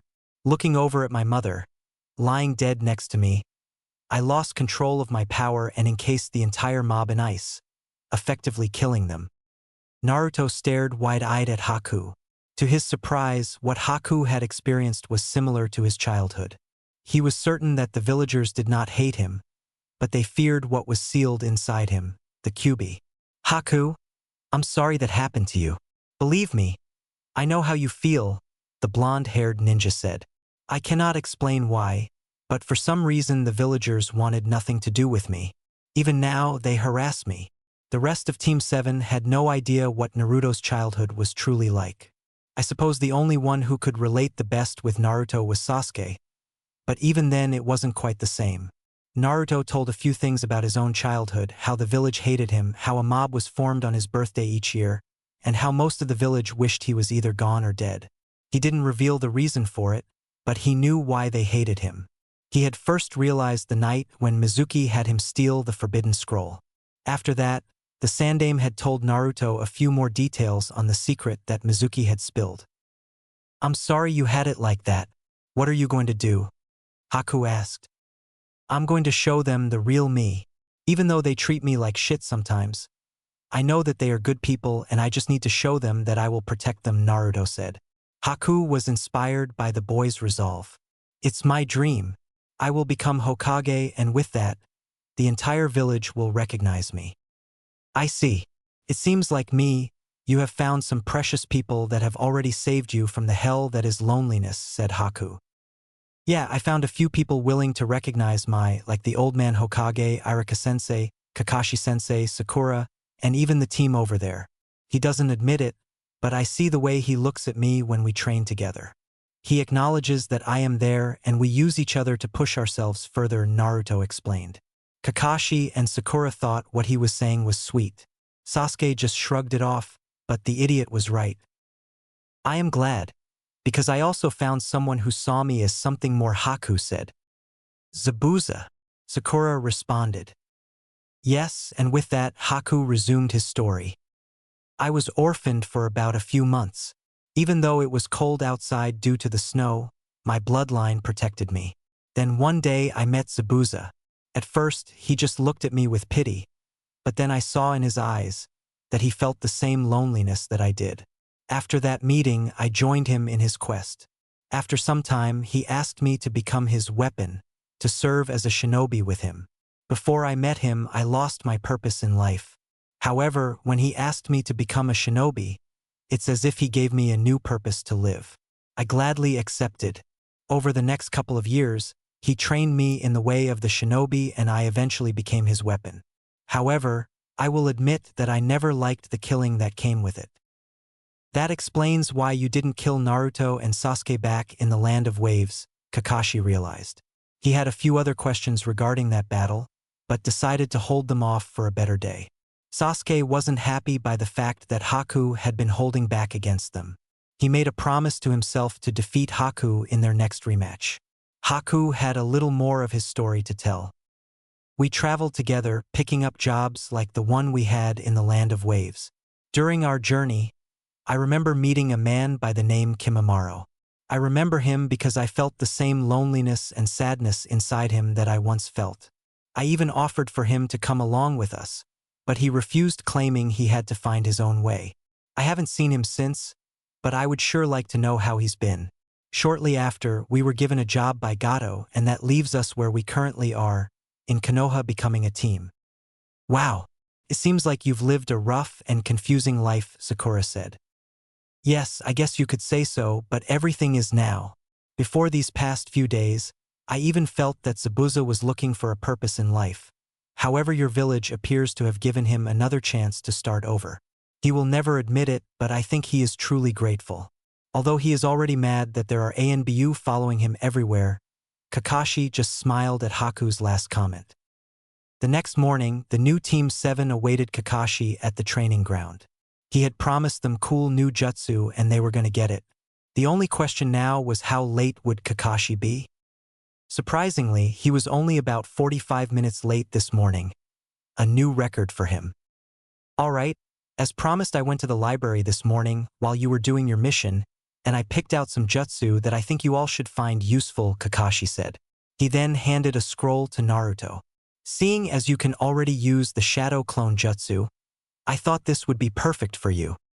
Naruto opened the scroll and saw a jutsu. He read, Shuriken Shadow Clone Jutsu, a rank. He was ecstatic at the jutsu Kakashi picked out, seeing that it was an A-rank technique. But he was a little curious as to what it did. Kakashi-sensei, what does this jutsu do, and why is it considered an A-rank? Naruto asked. Good of you to ask, Naruto. The reason it's A-rank is because of the requirement of knowing the Shadow Clone Jutsu, a B-rank technique typically taught to Jonin ninja. What it does is it makes shadow clones of your shuriken, Kakashi explained. Naruto was a little deflated upon hearing this. That's it? He shouted. I thought you were going to give me something useful. If I wanted shadow clones of my shuriken, I would just make shadow clones and have them throw their shuriken. Kakashi sighed. It's not like that. Imagine the difference between one shuriken coming at you and dozens, even hundreds of shuriken coming at you. Naruto thought about what Kakashi said.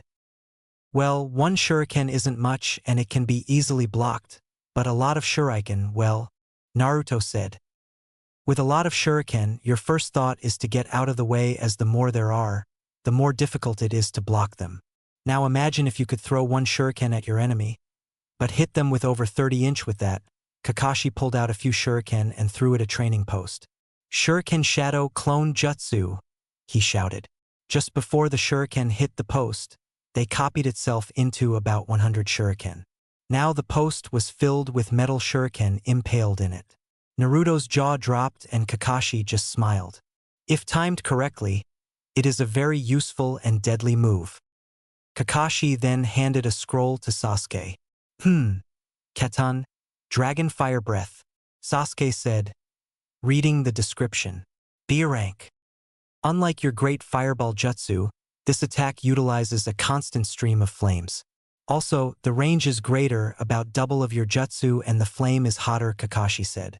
Haku, if you could make a mirror. With that, Haku made an ice mirror. Kakashi used the great fireball jutsu on it. The fireball made contact and burst into flames. Afterwards, the mirror was still intact and only a few drops of water rolled down. The problem with your jutsu is that it's not powerful enough and it isn't sustained. Alright, so this jutsu is more powerful? Sasuke asked. Yes, it's at least 3-4x more powerful of a fire than your Keton. Great fireball jutsu? Now watch, Kakashi said, forming the hand seals for the Keton. Dragon Fire Breath.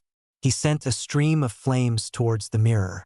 Unlike the fireball, this attack was sustained for many seconds, and when Kakashi was finished, most of the mirror had melted.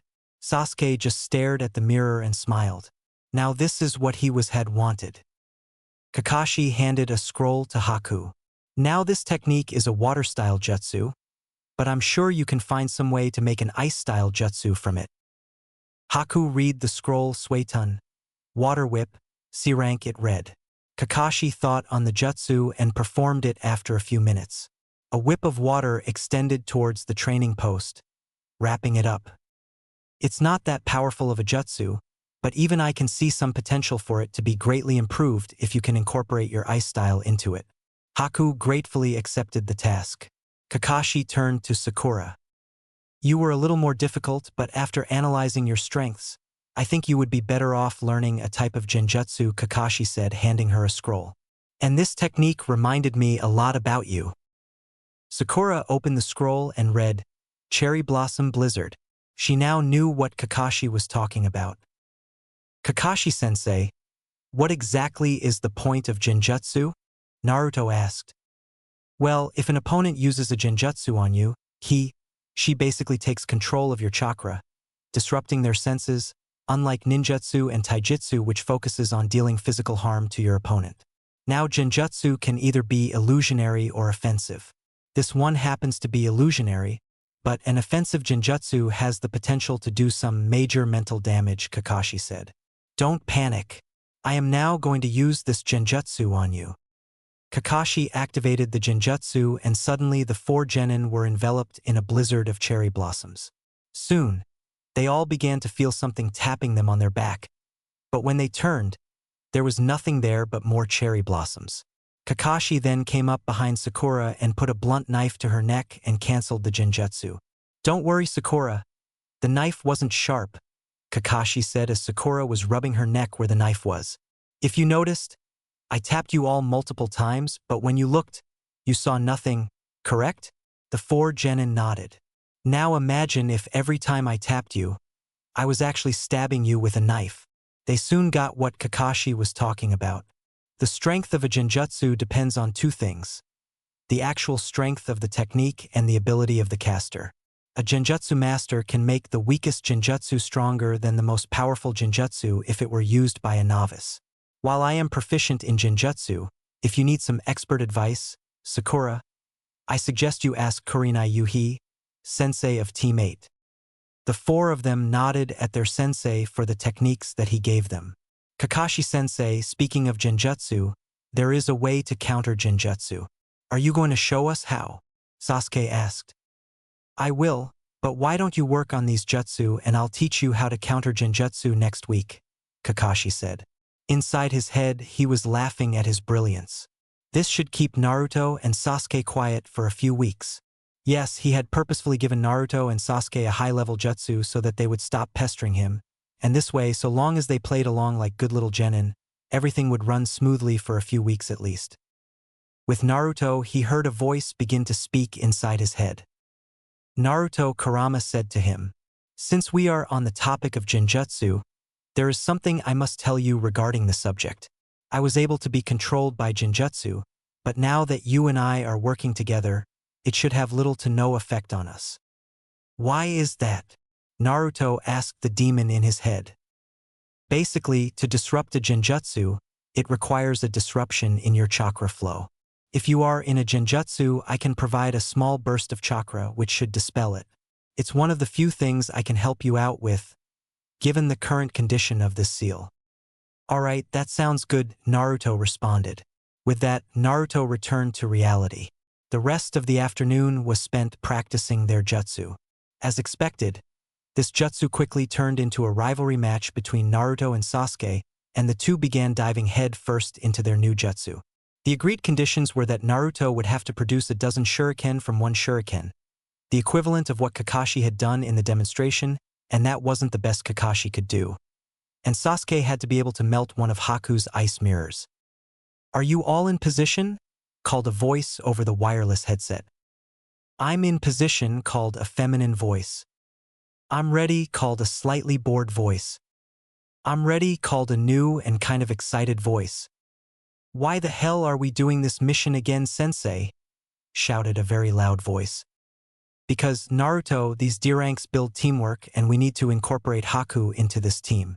Besides, don't you remember the deal we made? Reminded Kakashi. Fine. Let's just get this over with, said the now defeated Naruto. Alright, on 3. 1, 2, 3, go. With that, the 4 genin of Team 7 dove onto their target. A certain cat wearing a red ribbon.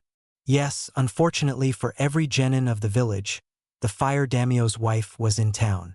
Do you have the target? Ow wow wow! Screamed Naruto as the cat viciously clawed at his face. Sakura peeled the cat off and began stroking in the cat's sweet spot behind the ears that she had discovered the first time they had this mission, which instantly calmed the cat down. At the same time, inner Sakura was contemplating how much this secret of calming Tora down could be sold for. Chapter 8. The Rivalry Booms. 3 days passed since Kakashi had given his genin their new jutsu. For Team 7, The daily schedule consisted of Naruto and Sasuke would usually arrive at the training ground sometime between 7 to 8. Haku would show up not too much longer after, and Sakura would show up by 9, after she finished fixing her hair and everything else that she felt she had to do to get Sasuke's attention. Kakashi said he would show up around 8:30 to help them, which meant he would normally show up around 10 to 10:30. At 12 o'clock, Team 7 would get a lunch break and then reconvene for a series of missions in the afternoon. This morning, Kakashi was sitting underneath a tree reading a book. He had just given Naruto and Sasuke some advice on their jutsu, and the two had gone straight to work figuring it out. Silly genin, Kakashi said to himself. It'll take weeks, maybe even months for them to get those jutsu down. But that means a good amount of time without them complaining about missions. Yeah, I've got it, shouted Naruto as Kakashi nearly choked on his words. Kakashi looked over at Naruto's training stump and saw 2 shuriken lodged in the post. Damn it, swore Sasuke to himself. I won't let you get ahead of me, Naruto. While Naruto had just gotten his shuriken to duplicate, Sasuke had yet to turn his fireball into a flamethrower. That is until he did the jutsu again. Sasuke concentrated the chakra in his lungs, building up as much as he could. He made the necessary hand seals and took a deep breath, mixing the molten fire chakra with the air in his lungs. Katan, Dragon Fire Breath Jutsu. Sasuke unleashed the fire in his lungs and a stream of flames were unleashed. This wasn't the previous fireball, this was a sustained stream of flames. Sasuke smirked at his progress, even if he didn't melt the ice. Kakashi stared on in amazement. They've already got the basics down? He thought. It should be at least another 2 weeks until Naruto could even make a single shuriken clone, or Sasuke could generate a constant stream of flames. Of course, Naruto only made 1 shuriken and Sasuke's fire wasn't strong enough. But still. Now all that's left is for them to figure out how to pump more power into the jutsu. Sasuke was panting hard, having used up a lot of chakra with that last attempt, and Naruto wasn't looking too much better. All right, I think you all have deserved a break, said Kakashi, standing up. You're all coming much farther than I initially expected.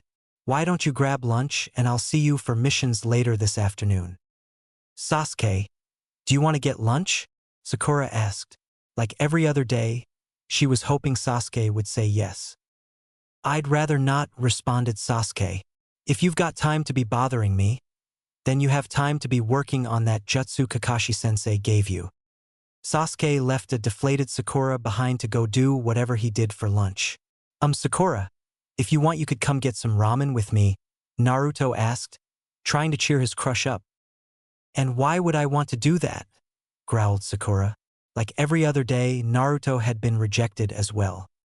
Later that afternoon, Team 7 received their mission.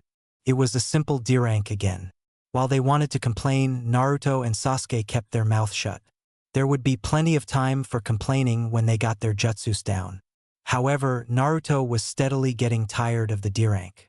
After the mission in the waves, he had been hoping for at least another C rank, even if he felt he was ready for a B rank or something more. Kakashi-sensei, I know we promised not to complain and everything, but I don't suppose we could do something different than a D rank. I know we are ready for another 1-inch, asked Naruto after they had reported in. Yeah, come on sensei. Naruto's right. Right, Sasuke? Replied Sakura. Even she was getting tired of the D ranks again. Today they had to help out on a farm and Sakura was probably dirtier than she had ever been. A feeling she was not enjoying all that well. The dope's right. I know we promised not to say anything, but we've completed the equivalent of an A rank mission. These D ranks are just starting to get old again, responded Sasuke. Kakashi sighed. So much for the jutsus staving off their desire for something a little more. He looked over at Haku, who had just been smiling. Kakashi figured that Haku had just been putting a mask on and taking the D ranks. Perhaps. How about this? I'll reserve a C rank for a few days from now.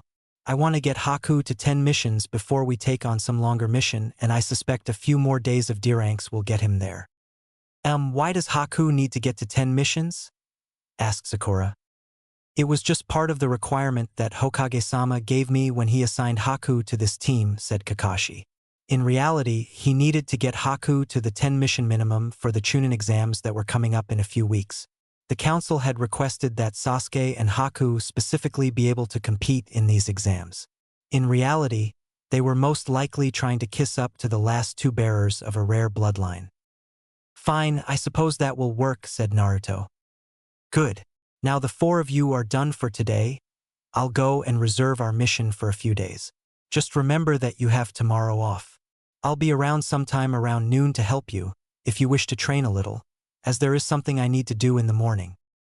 Today was their day off and Naruto and Sasuke were hard at work competing against one another to complete their jutsu. Thankfully for them, they had the entire day to work. They both had the basic forms of the jutsu down. They just had to increase the power now. Although Sakura enjoyed her days off, she had decided to use this day to train as well, especially after what Sasuke had said to her. She had tried to talk to Sasuke after their mission, but he made a comment that was basically translated as she was below Naruto. Naruto was now pulling his own weight in the team and his abilities were rapidly growing to a point where they were easily above hers. Sadly, she realized Sasuke was correct. During the wave mission, she had done nothing more than stand in front of Tazuna while Sasuke, Naruto, and Kakashi-sensei did all the fighting. Also, Naruto and Sasuke were constantly training, pushing each other while she would do nothing but sit around and fantasize over Sasuke. Not to mention, she was smart, and it wasn't long before she was beginning to realize that Sasuke didn't care for her fangirl attitude. From the sounds of it, he wanted her to not be a burden. Perhaps if she were to be the one to get her jutsu down. Sakura remembered that Kakashi told her to go and see Kurenai, Team 8's sensei, if she needed help on the Jinjutsu. Thankfully, today was one of Team 8's training days and they weren't out on missions. "Hey guys!" Sakura shouted to Sasuke, Haku, and Naruto, but mostly to Sasuke. "Sakura?" Naruto asked, wondering what she was doing at the training ground on their day off. "I thought this was your day off?" "It's okay, Sakura. You don't have to come out here if you don't want to," Sasuke said smugly. "Well, if you must know, I was talking to Kurenai-sensei about the Jinjutsu, and I think I have it," Sakura said, trying to impress Sasuke. She actually managed to get a little smile out of him. "All right then, go ahead and let's see," Sasuke said, challenging what she was saying. Sakura went through the necessary preparations for the Jinjutsu and cast it on her three teammates. Just like Kakashi, cherry blossoms swirled around them, greatly obscuring their vision. Sakura then proceeded to tap Sasuke repeatedly as Kakashi had done. After she cancelled the jutsu, she was congratulated by Naruto. She was hoping that it would have been Sasuke saying that, although she did get a nod of approval from him. Considering that this was Sasuke, she would take that for now. They proceeded to continue training. Although Sakura truly wanted to go home, she knew that she would never get closer to Sasuke this way, so she stayed and trained with her team. A few more days passed with Naruto and Sasuke making some progress on their jutsu.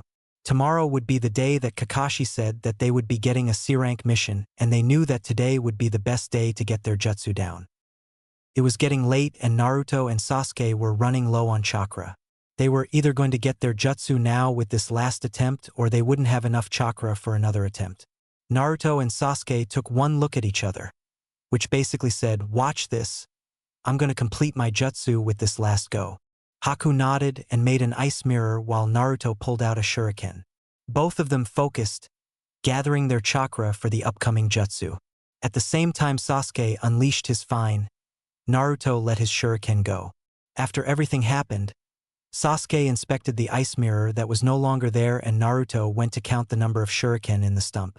As Sasuke had completed his goal, Naruto counted 14 shuriken in the stump, meaning he had accomplished his goal as well.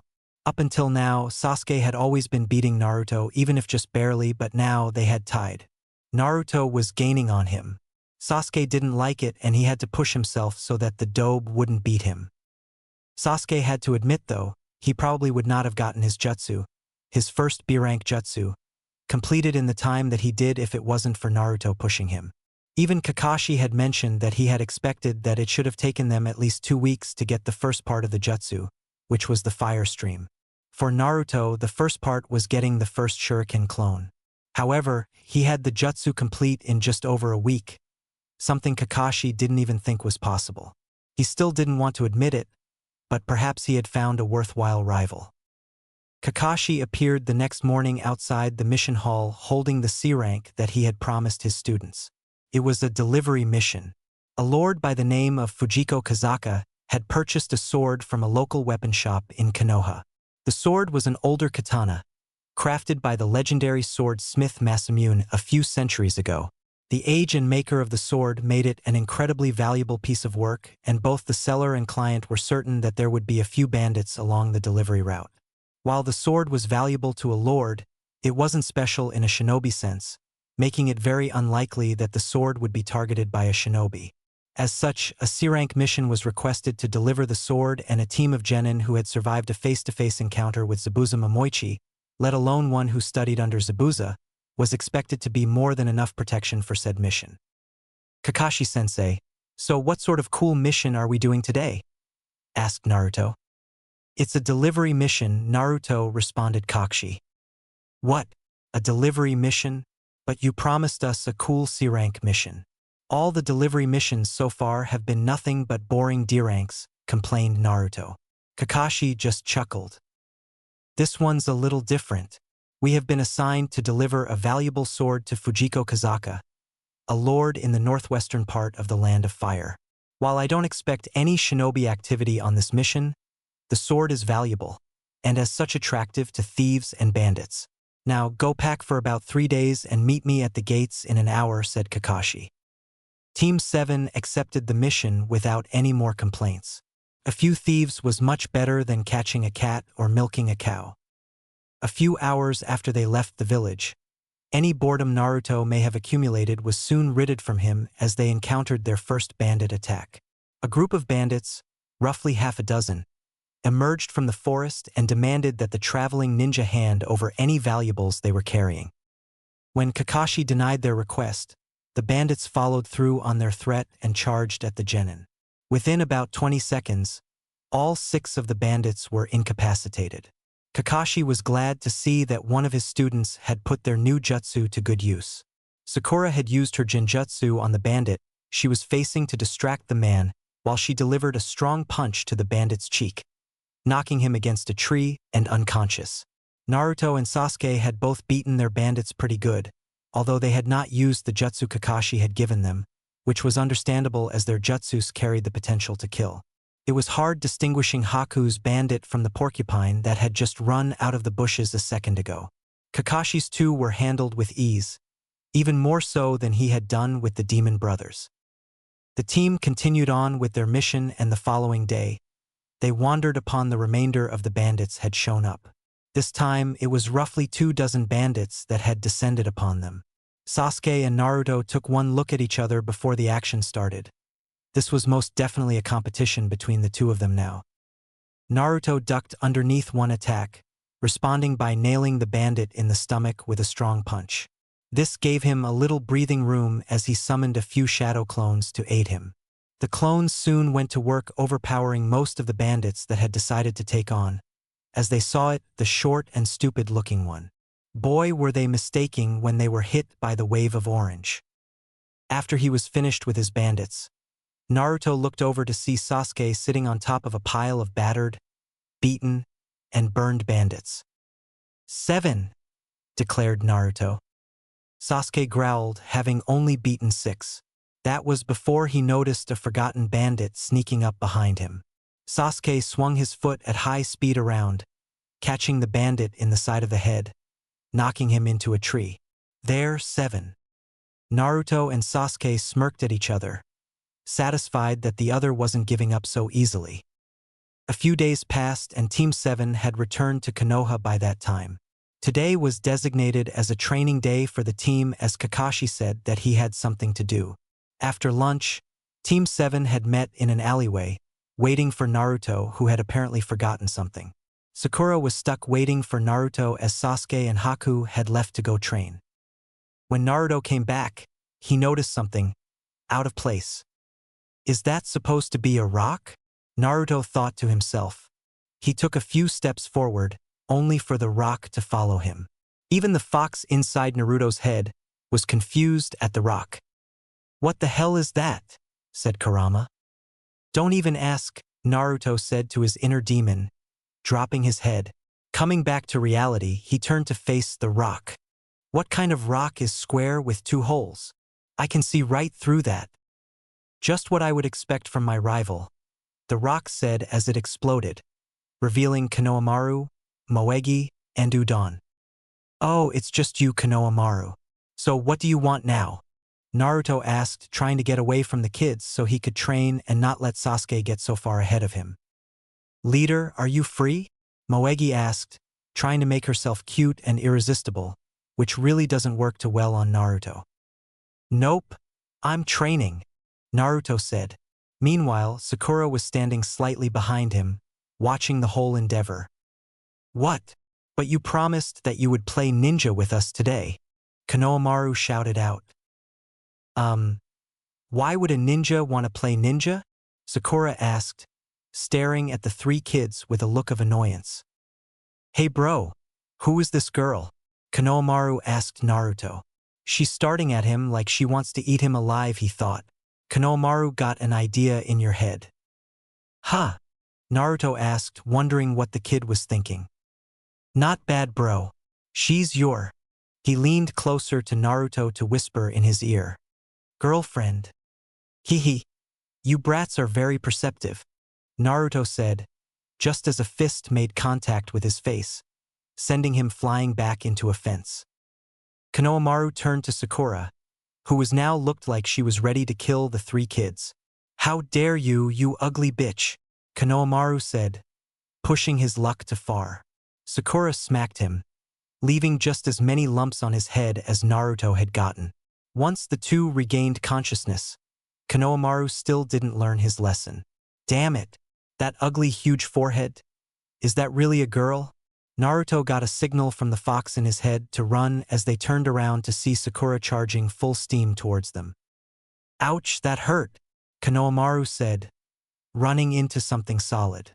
When he looked up, he saw a ninja in black pants and a black shirt, with a bandaged bundle on his back and paint on his face. Standing next to him was a girl in her mid-teens with blonde hair tied into 4 ponytails. On her back was what looked like a rather large collapsed fan. "That hurt, you little brat," the man with the painted face said.